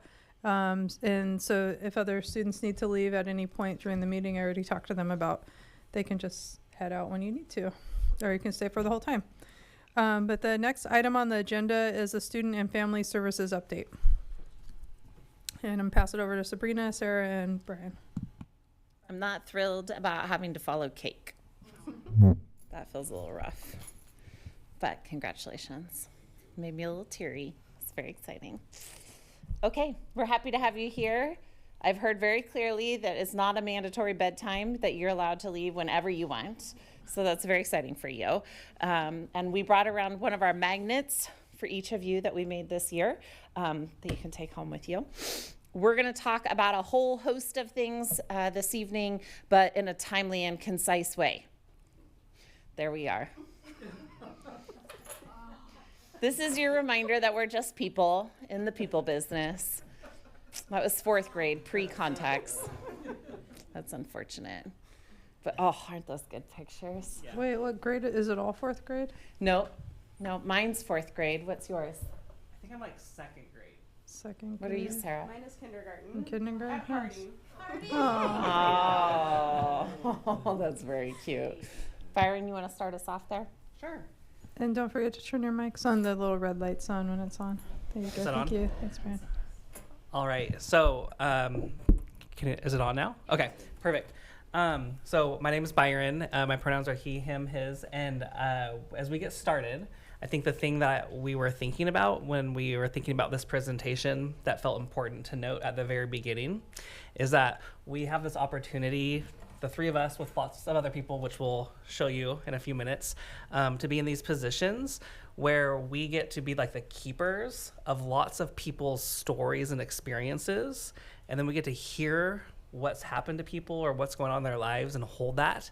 And then we get to use that to allocate and shift resources to change systems, to really make systems work for everyone and not just for a few people, how they historically have. And so as we go throughout this presentation, I think that's the thing that I always keep on top for me that feels important, that we have this opportunity to hear lots of people's experiences, and then we get to shift how our systems work to help them.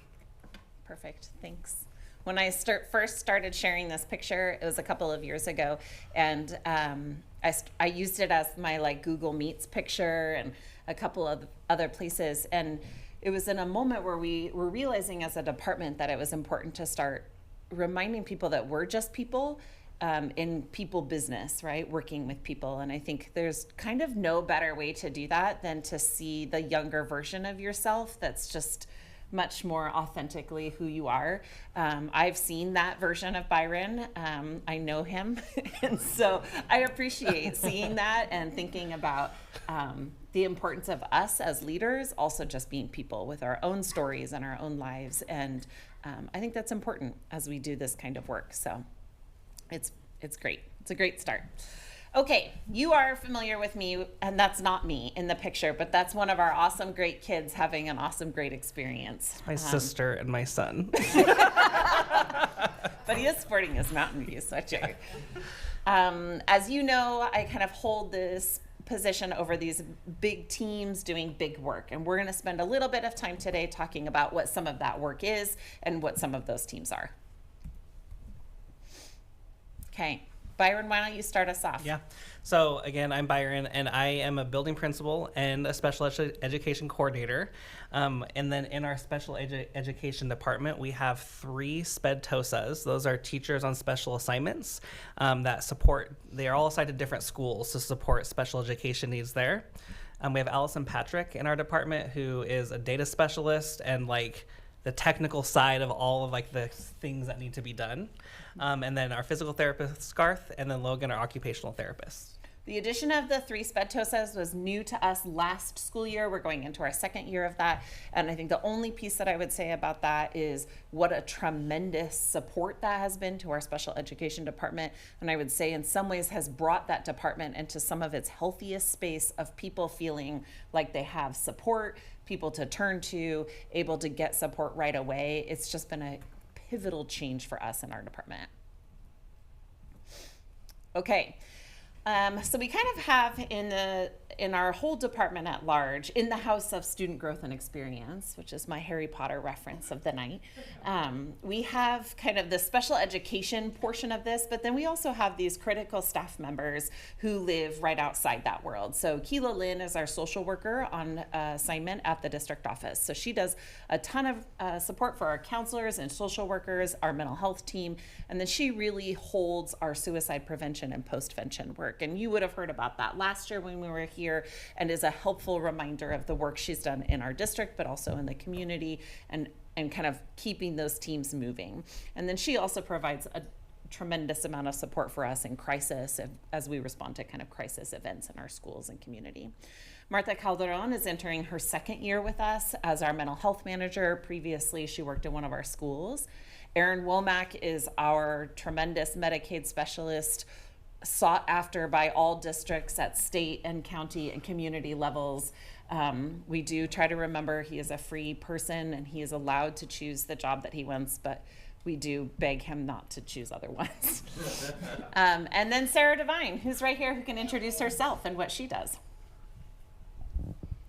Hi, I'm Sarah, and I work across our district with our family advocates and our health navigators, and so I'll be talking a little bit more about our program and giving some updates later, but we really focus on students who are navigating homelessness and poverty and thinking about how can we reduce barriers that are going on maybe at the family level so that students are able to come to school, show up ready to learn, and really have equal access to education. We have tons and tons and tons of team members out in our schools. Our team members here at the district office, we're pretty small comparatively to districts similar to our size. We have a really pretty small team at the district level, and I'm proud to say that we have really robust teams at the school levels, and that's awesome. So when we think about our school teams, I would want you to keep in mind that we have lots of certified staff and classified staff. We have speech and language pathologists, school counselors and social workers. We have dean of student positions, which has been developed over the past couple of years. We have mental health therapists, family advocates, and we even claim the nurses, though technically they belong to Melissa. But really, the nurses are in the same business as the rest of that screen, which is really serving students and families to make sure they can fully access their education. I think it's important to call out a few former team members that we lost last year for different reasons. I think that's both important because these are critical staff members that have been a part of this work with us that you've met and talked to, but also it's important for us to keep in mind that these are positions that, other than Bethany, haven't been refilled. And so as we think about our team, these are positions that have been absorbed into the work that we have. Many of you are familiar with Joe, our mental health manager, and he transitioned on to bigger and maybe better things. He's working at OSU, so I'll leave that up to you, whether that's bigger and better or just a different job. Many of you are familiar, we lost our beloved Jody Meal, who was a therapist that worked in our district last year to a tragic accident. Bethany, who's our data analyst for years, moved on, but Allison is who stepped into that position. Sean Bernard worked in our office and then helped us with getting Bridges started, and now is helping us out at Letitia Carson, but isn't based here with our team. And then we made a strategic decision last year, a painful decision to our mental health program, and lost our mental health skills trainers. So I think it's important because we want to kind of name those people in the space since I saw you last, but also because I think it's important to remember that that's all work that's being absorbed then by team members who still work at the office. Okay, this to me is one of the most important slides, which is a reminder that with the work that we do, we're leaning consistently and heavily on our community partners. And so it's important to us to list for you a number of those partners who we work with day in and day out that help us do the things that we need to do to serve families. And then we're going to talk a little bit about special education. And that's your magnet. We're really proud of our magnet, can you tell? Okay. We're going to start out by talking just a tiny bit about data. So when you look at data, the thing that I want you to be aware of is that historically, the Corvallis School District has sat around that 10 to 11% range. So what we're meaning is the percent of our student body that is receiving special education services. The 10.5 we sat at for quite a while. We bumped up to 11, we bumped down a little bit. And in the past 18 months, we've moved to 14%. That's a significant jump in the percent of our student body. I think it's worthwhile knowing that we have neighbors who sit in the 18 to 22% range. And I just think that that's worth knowing in the sense of like, we have had a big move, but in a lot of ways, we aren't reflecting the lived reality of many of our neighboring districts. And then the second piece to that is the piece that you know from Ryan, which is that the state funding cap is at 11%, and the work that Ryan has been doing is to help make that shift to 15%, which would obviously benefit us and others in the state who have different numbers. So that's an advocacy data point for you all as we move into the session. 11% has been historically the number that school districts are able to have that double weight for. Beyond that, there is a small increase, but it's not significant. And really, across the state, the average is about 15% now. And so as we move into this session, that's one of the key things that we're going to be advocating around, is increasing that, not just, you have to increase the pie. You can't just reallocate, but we have to think about those costs, because we are working really hard to serve all of our students.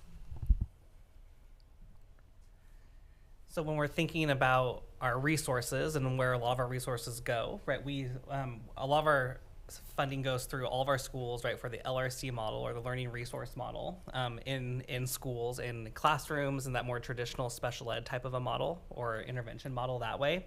But we also have specialized programming that is resource heavy, that serves a unique population of our students. And so my focus is mostly our tracks for specialized programming K-12. And so we have our life skills programs. We have 2 classrooms at Catherine Jones Harrison for K-5 students, 1 classroom at Linus Pauling for 6-8, and then 9-12 at CHS is where we house that program as well. We have a transition program, Wings, which is more of a work experience program, and we have sites at CV and College Hill for Wings. The other track or pathway that we have for specialized programming is alternative ed, and this is where we've allocated more resources in the more recent years to meet the needs of students. And this is really a mental health and behavior types of programs. And so for K-5, housed at Mountain View, we have our social emotional growth classroom, or the SEG as we call it. And then we have Bridges 6-12, and that is at the former Western View location.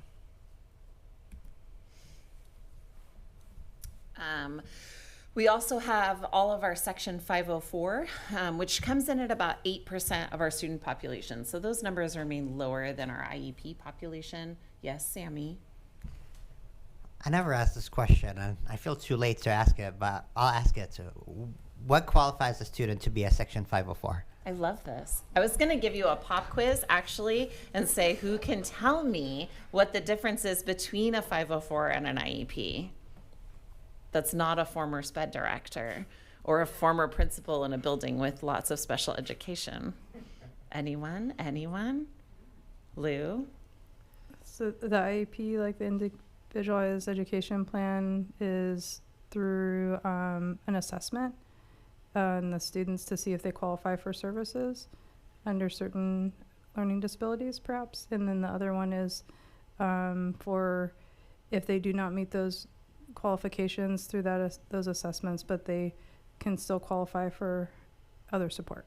I feel like that's a really good starting spot. So you get total credit for that. Okay, I was like, that's my, that was without looking anything I feel like up. that was quality.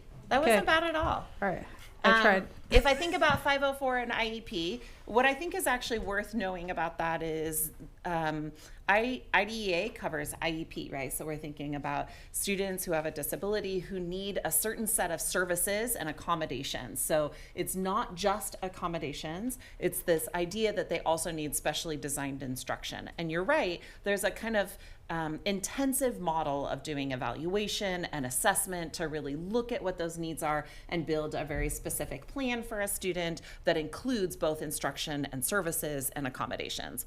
A 504 is in some ways a very different iteration of that removes some of the instruction. It is more broadly sweeping. The entrance to that gate is much wider. There's a lot more opportunity to access, but what you're accessing is accommodations and potentially some related services, like maybe you work with an OT or a PT.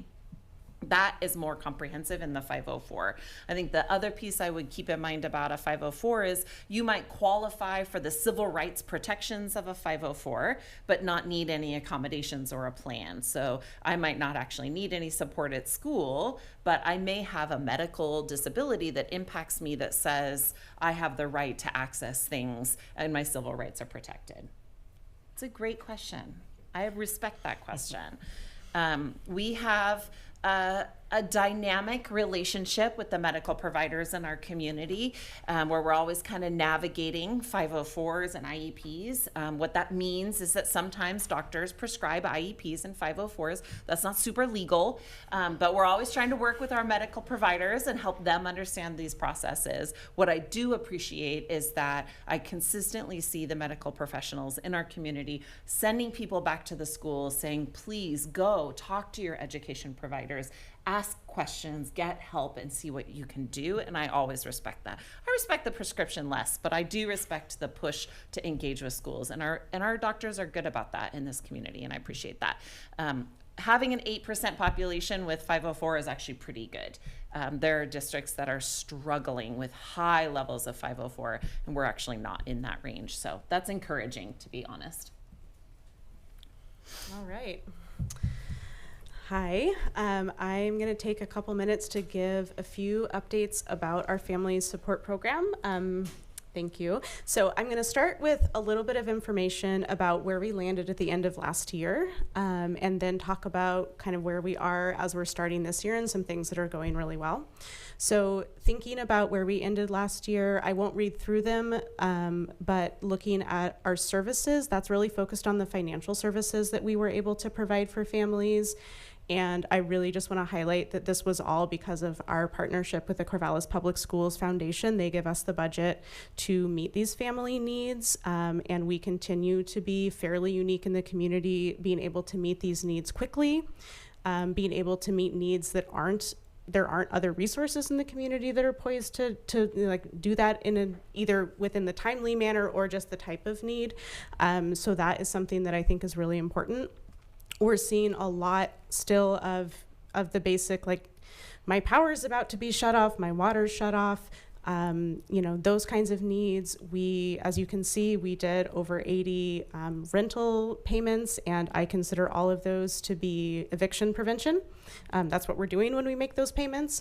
And that's all under $400 for those types of payments. So and that really shows to me just how little money sometimes it requires, and just how close families' budgets are, and just one bill is setting them to the point where they're about to lose their housing, and we're able to come in with $300 or $200 and keep them housed. I also want to highlight our partnership with the Assistance League.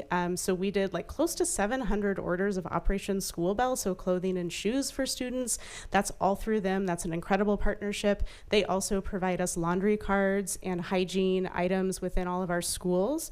And we also were really fortunate last year to have a grant through IHN that allowed us to purchase items for our food pantries, which now that we have advocates in all of our schools, we have pantries in all of our schools that were culturally specific.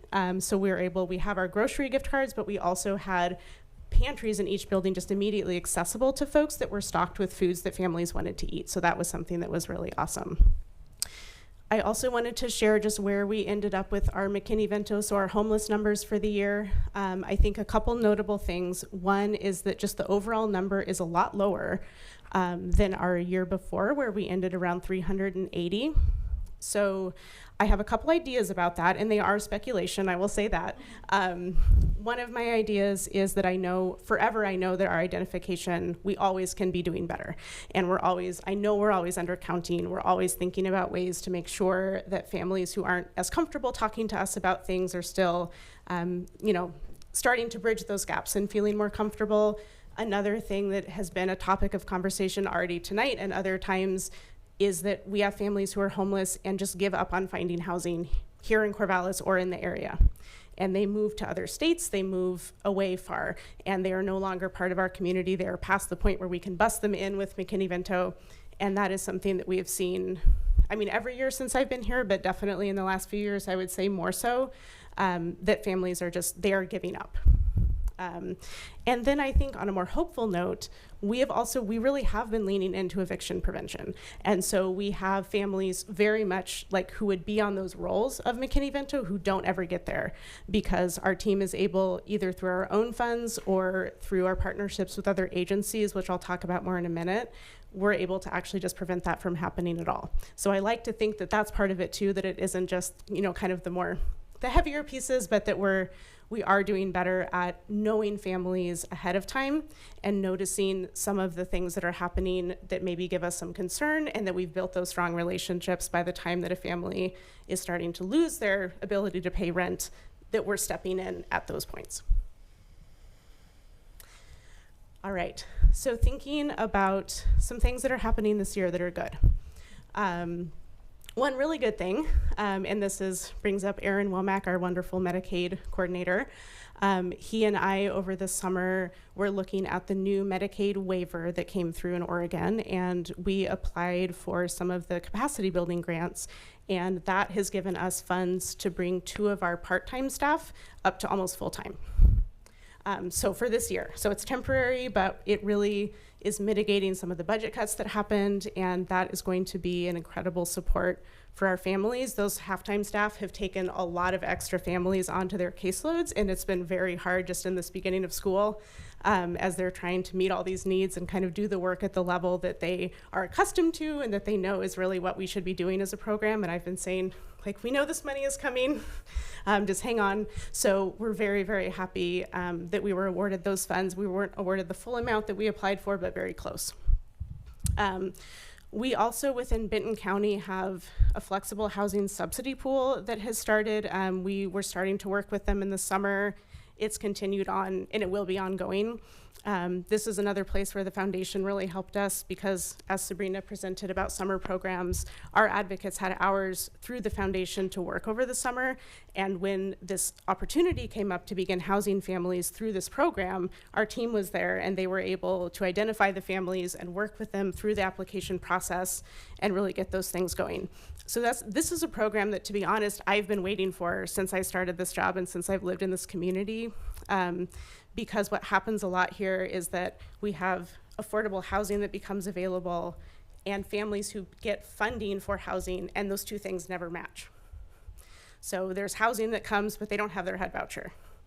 They get their HUD voucher, and there's no housing. And the success rate for the HUD vouchers in our 3 counties has stayed at around 30%. That's really low. And people wait years to get those vouchers, and then they get them and they can't use them, and they remain homeless. And so one of the things that this pool of money can do is that it gets people into the housing, pays their deposits, pays their rent for a while, and then their HUD voucher can take over as it becomes available. So I think at this point we have 5 families who have been fully housed through that. We have a lot more that are in the process. And our focus really has been on families who we know have a lot of barriers, who would have had a really hard time finding housing on their own, and who we know likely would not be able to find permanent affordable housing. And these are folks who, again, they will stay in our community. Now they're in housing that is safe, that is adequate. And we are continuing to provide referrals to that program. We're working really closely with them. We will have a lot more families benefiting from that. And again, just breaking that disconnect of you have one or you have the other, but you don't have both. And when you don't have both, the system isn't really working very well. So along with that, we also have the the 3 developments that are listed here that are new in the community. You might have heard of them. They all have below market affordable housing units. And with some of them, we actually have set aside units. So we can give direct referrals and people don't have to be on a wait list and they just go straight to the top and they get in. For others, maybe we're more working with the flexible housing subsidy pool, or folks can just afford the rent on their own and we're just helping them with the application and, you know, getting them through that way. We have sent a tremendous number of families through that, and that's been really incredible. I can't think of a time that we've had this level of support, and it's amazing. We need more. I think total it's about 400 units, or it will be when they're all done. That's not enough, but it's a lot compared to what we've had. And absolutely, when we think about the families we lose every year to other communities, we're having less of that now. And these are all in Corvallis, they're staying in our schools. I think, you know, I've seen a lot of families just kind of be like, what's the catch? Or, you know, is this real? And because it really isn't something they're accustomed to, and neither are we, frankly. But it's been really awesome to see. So we're very, very grateful for those partnerships, and that's meant a lot for a lot of our most vulnerable families. We've been prioritizing folks that are living on the street, or in tents and cars, and, you know, maybe have a lot of rental barriers, again, to where they're going to have a really hard time just applying for apartments on their own. And that's been an awesome thing to see. And then the last piece with that, we are in the very kind of end process of beginning a partnership with ODHS Self-Sufficiency, where we're going to have some folks from their office co-located in some of our schools.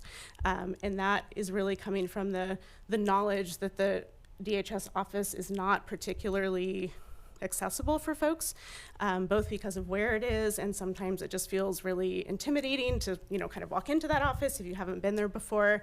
And so we've been working with them to think about having some of their staff have office hours essentially in a couple of our schools, where family advocates can sign people up to go and meet with them, and they might just have a question about their benefits. They might need to sign up for benefits. They might need to talk to a family coach, but for whatever reason, that feels more comfortable than going into the office itself. And we're hoping that at least one of those staff that comes in will be bilingual in Spanish, to add to that accessibility. And I think we fully understand that we don't exactly know what's needed there, but we know that something's needed, and we're in the place to just start figuring it out, start having them come in, kind of see like what are the requests that are coming in, what are the needs, and then go from there. And then when I think about successes, really, to me, it kind of all centers around the community involvement piece and the ways that our team has been able to really, in these last couple of years, be out in the community. And that has really been because of, I think, the additional capacity in our team and having more people, so that we are just more visible. We work a lot more with our community partners. And I was trying to think about a way to capture that, and there's lots of different ways, but what I settled on was I went through my calendar for like 3 months, and I just listed, these are all the meetings in the community that I go to on a regular basis. And that's the other list under community involvement. And I think, you know, I'm the one that often is in that space, but I'm bringing information from my team, and then I'm also taking information back to my team, so it's a collective effort of all of us. And to me, what this really means is, when I think about families who are going through crisis, their bandwidth is a precious commodity.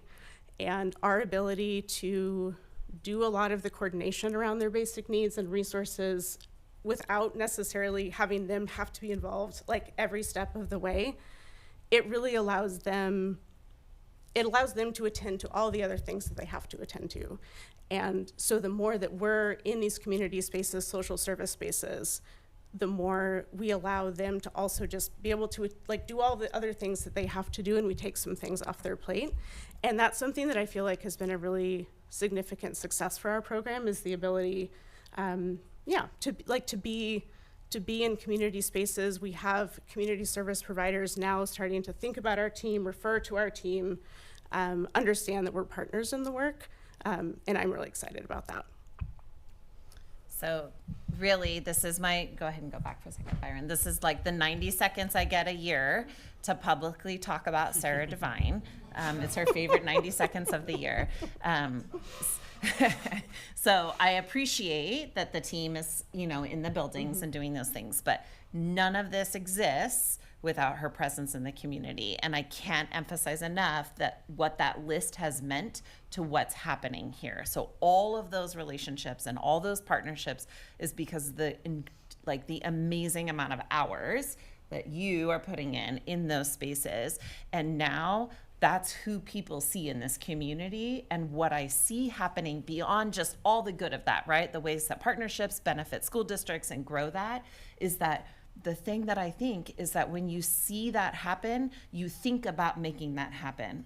And that relationship with self-sufficiency is only because they're watching her do that with other spaces and going, oh, I guess we could be a part of something like that. And so it's the trickle effect of somebody inserting themselves in the community, showing up, advocating, being a partner that is not just benefiting us, it's setting a model in this community of what that work can look like. There's no way to capture how powerful that is and how significant that is beyond just the edges of what it means in a school district. It means something in this whole community. When I think about last year, there were a couple of times where Sarah was in conversations about people living down at the river and in camps, and her energy in that made energy in the DHS system ignite. And it wasn't happening for lots of reasons, but her energy made things catch and move forward in a way that would not have moved forward in the same way. It's significant what that means, not just in this school and this little system. It's a big deal. It's worth noting. Less interesting, we have a few more slides. They're not nearly as interesting as Sarah Devine. But we do have fabulous school counselors and social workers, and they are interesting. And I think it's good for us to remember that when we're talking about the supports we have in place in schools, that we have these big things happening in all of these different ways, including we have school counselors and social workers in all of our schools, which we take for granted and think of as just normal life, but is actually still not normal life in lots of school districts. And I emphasize that to say it is one of our key critical staff who show up in all of these different places, right? They have all these areas that they're impacting the entire school, as well as in small groups, as well as individual case management. And all of that is what helps to make sure that people like family advocates actually know who to talk to and who to work with, and they become these critical parts of our schools. The shout out, of course, is to them and their work, but also to the district and board's commitment to maintain these positions that are so important in just the whole school's climate and the work we do both around SEL, but also like family advocacy work and resources. Same is true of our mental health program. As you know, we had to make a decision to cut skills trainers last year, which was a painful cut to our mental health program. But we were also able to maintain our therapists, and that means we continue to provide therapy in our schools and continue to look at how to support that program. What I can also say is, as much as school districts like to talk about mental health, it's actually still not happening in very many places. And so the fact that this board and Ryan have continued to support that is significant. We met with Karen Weiner recently to talk about our contract with IHN. We're the only ones doing that in the state of Oregon. No one else has a contract like that. And she's meeting with our team to say, I want to know how to go out and do that. And then she's, of course, begging Ryan to do all the work with the superintendents. And for good reason. He won a prize. Now you get to do all those things. Yeah. The last piece that I want to continue to draw your attention to is the work that, a lot of it that Melissa and I get to do together. And that is, we've spent a lot of time building up our systems around student safety and behavior and really creating consistent systems that address these things as they happen. Some of them are happening a lot more than we would like.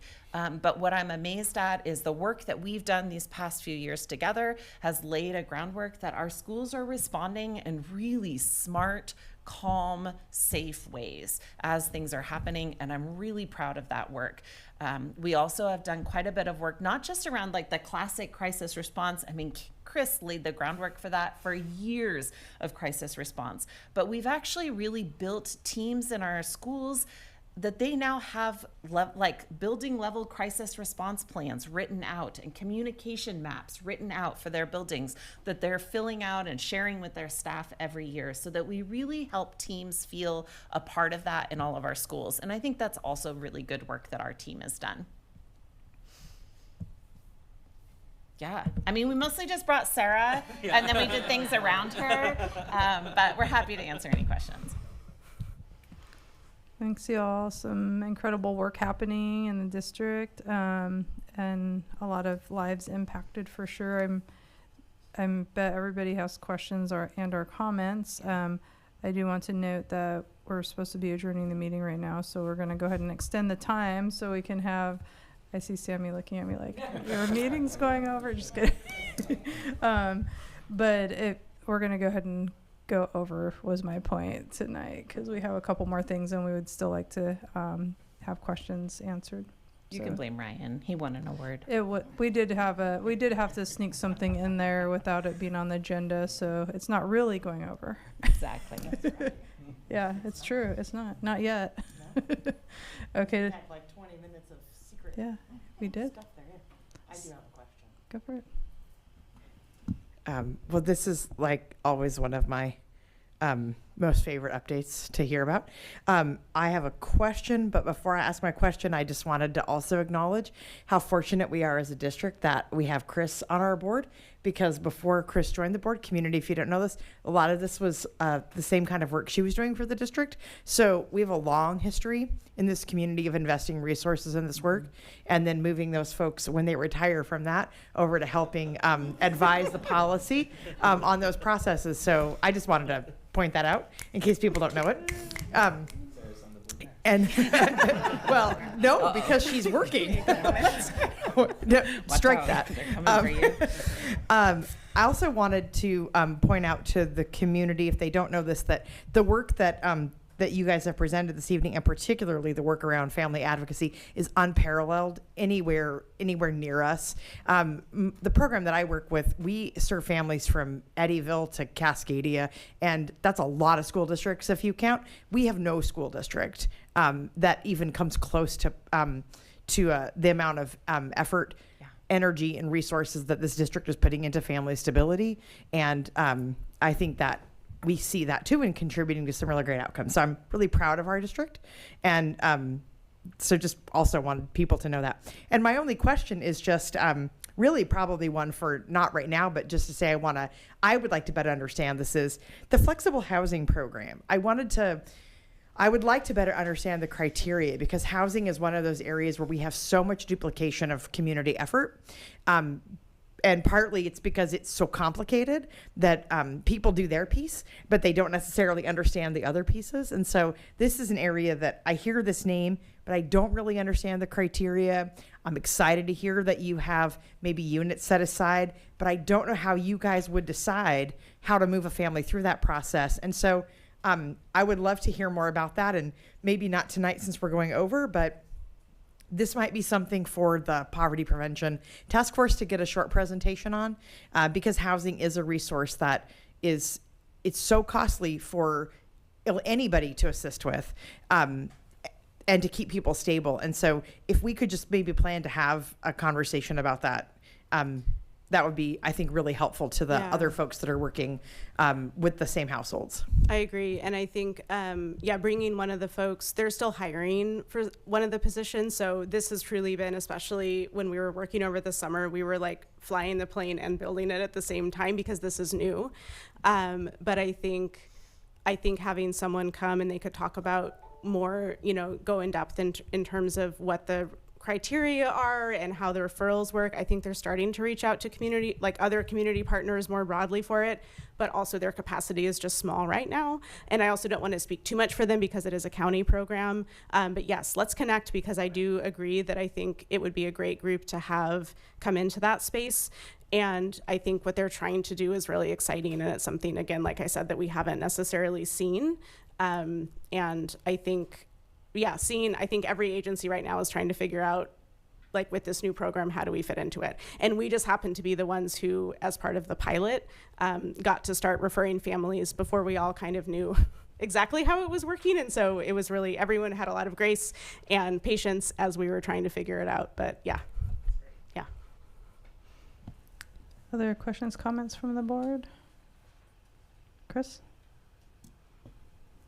Well, first of all, thank you. Thank you for all that you do. I know in this room right now that we have in our from our district, the hardest working people in our district. I mean, Ryan and some of the people behind you, but the three of you right there, the ones I know that can't meet me for dinner because you're working all the time. So I appreciate that. And I know many times we get asked what we can do, what can we do to help you? I know in the past, Sarah, we've always said, like, to help advocate for affordable housing, but what else can we do to help you with advocating? Because it's still not public knowledge how many kids we have that are homeless, and it's still not public knowledge about how many kids, you know, high school kids are living in their cars. And so how can we help you advocate to get this known and that this is going on in our community? I think one of the things, and then I would love to hear what Sarah says. I think one of the things that I have been thinking a lot about is encouraging that people find an area of interest. And what I mean by that is when we think about kids and families navigating houselessness, if housing isn't an area where you feel comfortable or knowledgeable, maybe you would be more comfortable thinking about how you might support domestic violence agencies, or maybe you could support one of the places that's really focused on sex trafficking and the trafficking of children out of areas that are more encampments, or maybe you'd be interested in thinking about how to just make sure that kids and families are getting access to food. I think one of the things that comes up for me is there's like advocacy work in the community, but there are so many different agencies now that navigate niched services for students and families that I think find something that fits the thing you care about, and there will be a place to serve families in that way. And that is my encouragement to community members more than anything, is there's so much. Pick one and join that work, and you will be helping kids and families. Sorry. Yeah, absolutely. I mean, I think, you know, homelessness is not just an issue of housing. In our community, obviously, we have a tremendous need for housing. And as Sabrina is saying, there are so many issues that contribute that we have our feet in and we're working in, like, across all of those, because we are trying to be really holistic with our approach. And I think, you know, and Chris, you know it well because you were doing the work before I was, and knowing that truly there is still, our community does not understand like the level of student, like youth homelessness that we experience. And it's it is a reason I've been really glad to be able to start being in more community spaces and with more providers of social services. I think, but it still happens that when I show up and I share our numbers and I share our unaccompanied status, and I share that unaccompanied doesn't just mean high schoolers, that we have kindergartners who are unaccompanied, that is still news to people. And so that is work that I am doing, and I think that everyone can be doing, to really look at, like, where does our district land with these things? And that has a direct result ultimately on what resources are in our community. Like 2 years ago in the summer, I was in conversations about priority populations for some of the housing funding that's coming down now, and families with children became one of those priority populations. That's why we've been able to get some of these families housed quickly. So I think continuing that advocacy and almost like interrupting the narrative we have in Corvallis sometimes, that these aren't things that happen in this community, is really, really important, along with then, as Sabrina was talking about, understanding and even just like childcare. Does anyone want to open an affordable daycare? Right, like we have lots and lots of issues that are contributing to family hardship, including homelessness.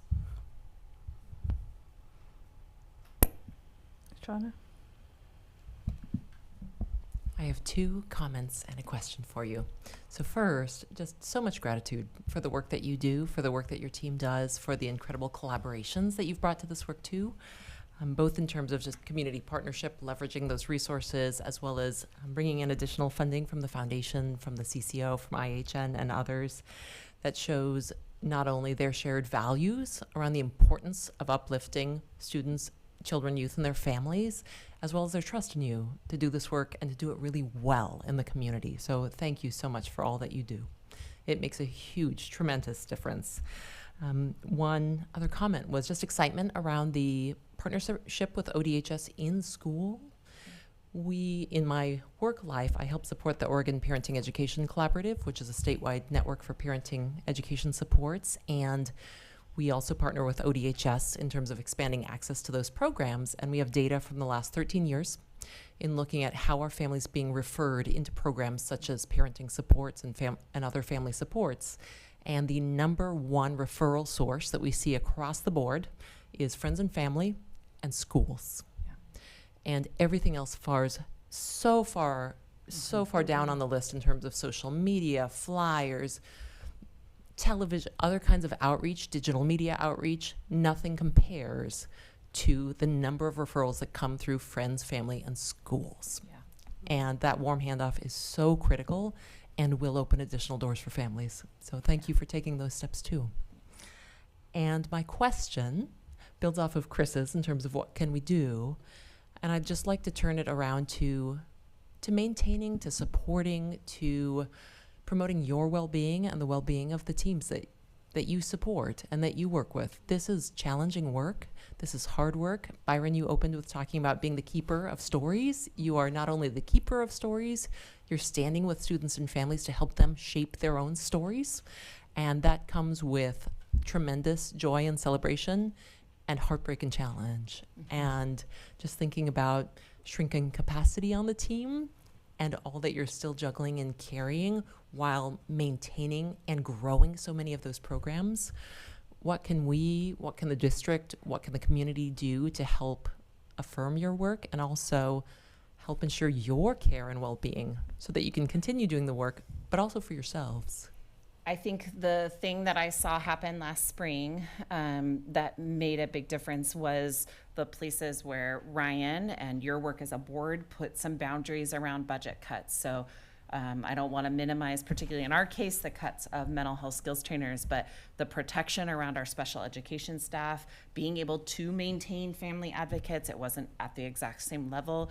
Doing that, I think, is what contributes to the mental health and the well-being of our professionals, not just because obviously it communicates value and importance, but it also, it literally is about capacity. And so when we think about that shift for us around special education from 11% to 14%, we're talking about density of your school population and the lived experience of what it means to support that school population. And I think the thing that contributes to our staff's well-being is knowing that they're seen as a really valuable player and maintaining a level of staffing that allows them to do the work that they need to do to keep themselves and students and families served and safe.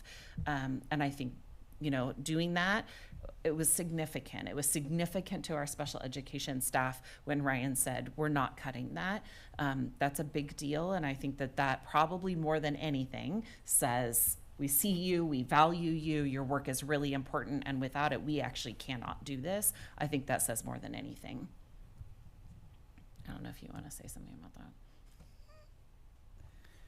that. The other thing, so next month the foundation will be coming and presenting, and I think that the alignment between their values and the values of the board is really tight now.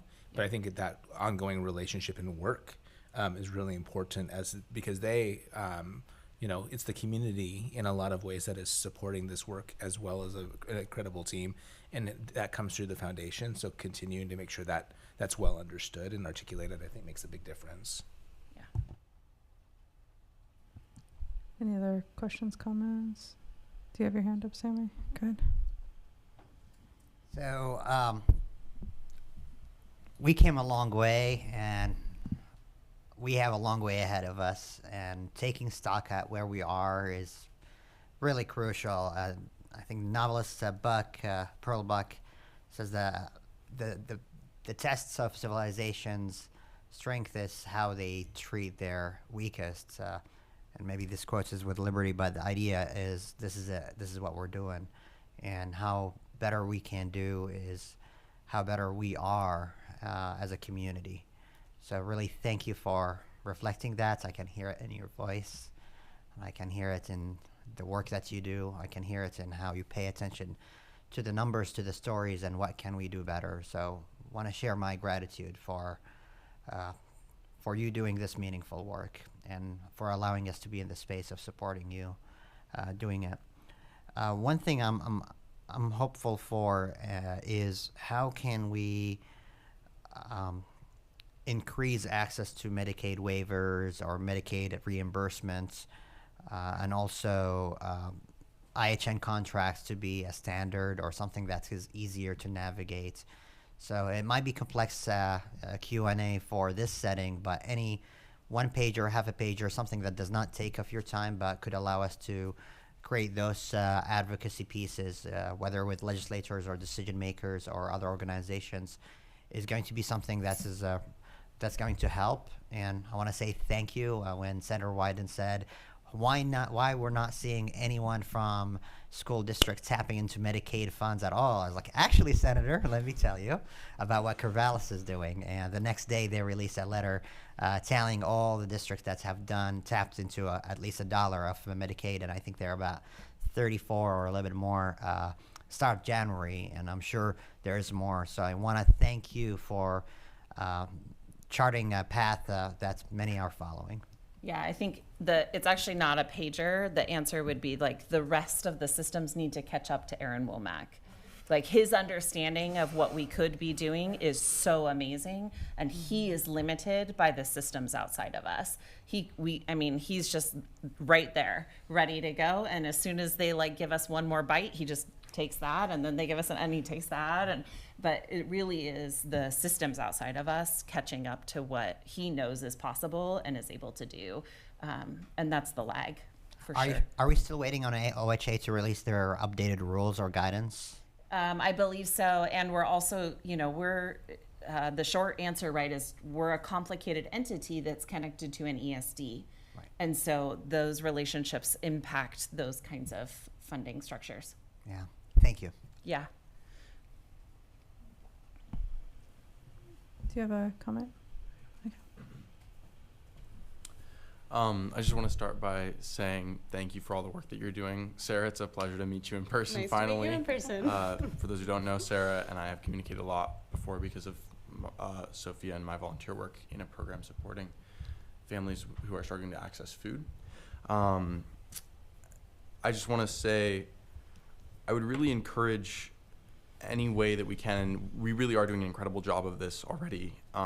We do a really good job of not only connecting with professional organizations with adult experiences and how to support these families, but getting students involved with providing support in the ways that we can. I say that in Corvallis we have a community of students who are really compassionate and generally driven and wanting to get involved. And so I would just say we're doing a great job already, and anything that we can do to sort of increase our awareness, not only of the issues that are going around and facing students at our schools, but also if there's any way to just increase awareness to students of ways to truly get involved. I mean, it could be as simple as just putting it in the advisory slides that all high school students have to attend. It could be just putting it in announcements, not just the fact that we are struggling with these issues, but hey, here's a program at your school that is helping to fight these issues, and that's going to gain such a huge pool of youth volunteers and people who really want to take a swing at such a huge issue. It's a big problem, but I think that with the amount of empathy in the Corvallis High School community and in the Crescent Valley community, we could really get some serious work done by students, by volunteer groups, as long as we are providing students who aren't already involved with the knowledge of not only the issue, but some of the potential solutions that they can begin to contribute to. So thank you guys. And Yeah, absolutely. I have a lot of things I wrote down, and my question about what we can do to support you already got asked, or to support you more. So I will say that was like my main question. So thanks for already answering that. Byron, you talked about system shifts in the beginning, and I'm just seeing how much you all do here, and also how much, like you said, there is left to do. And even with the with the housing situation, it's not as complicated as like a path forward isn't as complicated, I feel like, as people make it sound. Like, just do the right thing and quit putting up barriers for families getting housing, or finding new barriers when there's a solution that's presented. I'm getting sleepy, so my words are getting mixed up. Thank you for bearing with me. But and I was looking at when you put up the numbers on the McKinney-Vento, there's some of the dip in the number because students graduated too, probably. It's possible. Yeah, I mean, it also could just be declining enrollment, you know. Okay. It's a good combo. Mm-hmm. I'm wondering about the, sorry, just. And the housing that came up in the other communities and pulled families out. Yeah, housing that came in and pulled. I'm always a wondering thing. about the ratio, because you know how I am with numbers. So like the number went down, but is the ratio kind of the same in our student population since our student population went down? Do you I'm know? glad you asked that. It's not. It has changed, and it's changed a lot. I always think of those really what those ratios of the categories reflect is what's available in the community. Right. And we don't have as much shelter space. And so our numbers were actually the shelter numbers were way lower, and our unsheltered, so cars, tents, like those situations was much higher. I've never seen it that high. I think the caveat always is that when we categorize in that way, we're only counting the first situation that someone is in, and often we have families that are bouncing maybe between all four, like in a given year, and we're only counting like that first one at the start of the year or when they come to our district. But we saw a much higher number, and we still are seeing a much higher number of students who are living in like tents, in the encampments, in their cars or RVs that don't have hookups and things like that. And so that is part of why in the last couple of years, my involvement with the street outreach has gotten more intense. I mean, I've always worked with them, but I'm doing more with them because they're seeing a lot more of our families when they're doing their work. And so knowing what's happening out in out in those encampments, and when the sweeps are happening, and then how that kind of reverberates through those communities and that trauma, we're just seeing a lot more of that. Okay. Yeah. One of the things that you said, Sabrina, that I appreciated was about like finding ways to be involved if people are like, I don't think that's my area, but it is all so connected. And I really appreciate you pointed that up, just like some of the work I do outside of everything else, my other things, I was gonna say everything else, out of other things I do, is about education, about like the way that historic trauma and like murder and missing Indigenous people impacts even our own local communities and those overlaps. And it's just an area I'm just really passionate about helping with the education piece of the whys and like how they're all interconnected. And it's not something that people really think about. And even with the DV situations, the domestic violence and how prevalent that is. And there's just so much work to do even within our own communities that is really impacted, and which is really good that we have mental health too in the schools. And so that's where I was like, the solutions are also interconnected, are the ways to address these issues. And when I think, was that you, Chris, that said, about addressing the, or with the educating the community. I'm wondering how much is out there. Like, a lot of people don't like to think about young people as being homeless, right? And as a lot of people know, I was a former homeless young person before, like many years ago, because I was young a long time ago now. But so I really personally have that experience and appreciate y'all's work in that sense too. But the stereotypes about people who are homeless and houseless is really reliant on a very specific image that I mentioned earlier in our conversations. And so when we think about young people as being homeless and houseless, because they're not always the same thing, that kind of breaks that stereotype, and it makes people have to really think about it differently. And so I appreciate that work that you are doing to help students and community families feel seen as people, and for helping people understand like that stereotypical image that they might have isn't really necessarily all there is to it. So I just wanted to say that to appreciate the work that you all are doing.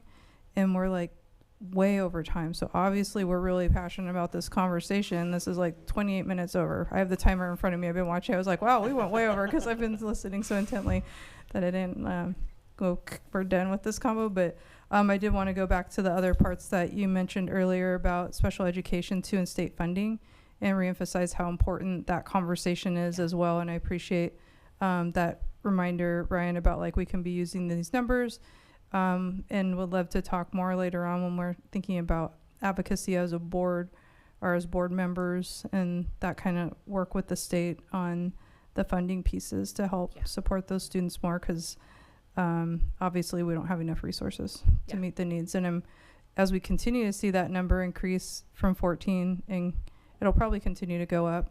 Yes, It's gonna be like, the question is eventually gonna be like, is education how we've had it working? And so we need to probably in the future, that's to be determined in the future, obviously, but for now we could at least work on advocating on the funding piece. So thank you all for your time and for staying up all late with us to have this conversation after a long day at work that you all do. Thanks. Yes.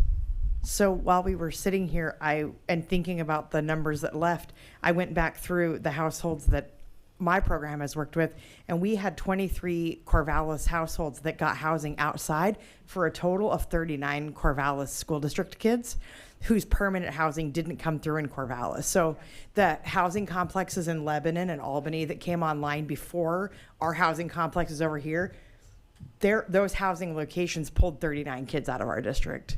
That's just the ones I know about from our program. So that's where some of them went. That's where some of the numbers went, right? Like our numbers went down for a good reason. But it's unfortunate we couldn't house those 39 kids in the community they were already in. Anyway, that's just who I found in like 15 minutes while we were sitting here. So who knows how many it really is, but that's a big number. Anyway. Thank you. Yeah. Thanks, Dean. Thank you. And the next item on our agenda is our board norms. Ryan's going to meet us on the other front. Thanks, Reed.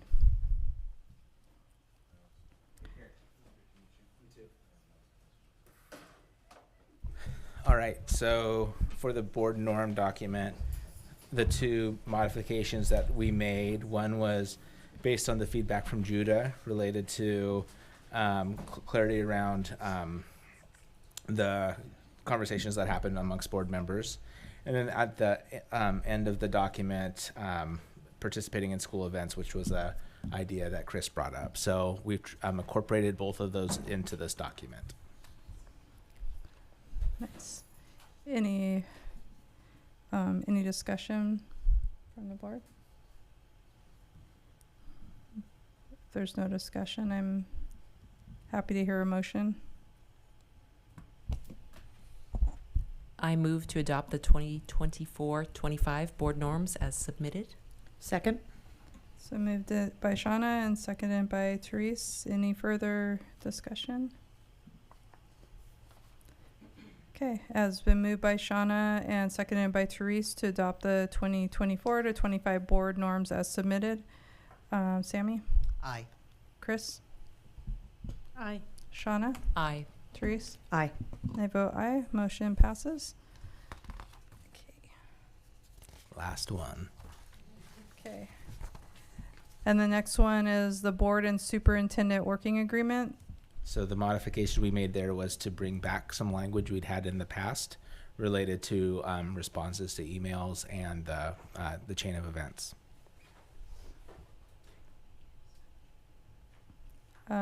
Is there any discussion? If there's no discussion, somebody could make a motion. I move to adopt the 2024-25 board and superintendent working agreements as submitted. Second. It's been moved by Shauna and seconded by Sammy. Any further discussion? Okay, it's been moved by Shauna and seconded by Sammy to adopt the 2024-25 board and superintendent working agreements as submitted. Sammy? Aye. Chris? Aye. Shauna? Aye. Therese? Aye. And I vote aye. That motion passes. That was quick. Wow. We usually have stuff to say. Thank you, Ryan, for presenting those to us. And that was our last item of business on the agenda. So the meeting is adjourned at 9:16 p.m. Have a good night, y'all. Thank you.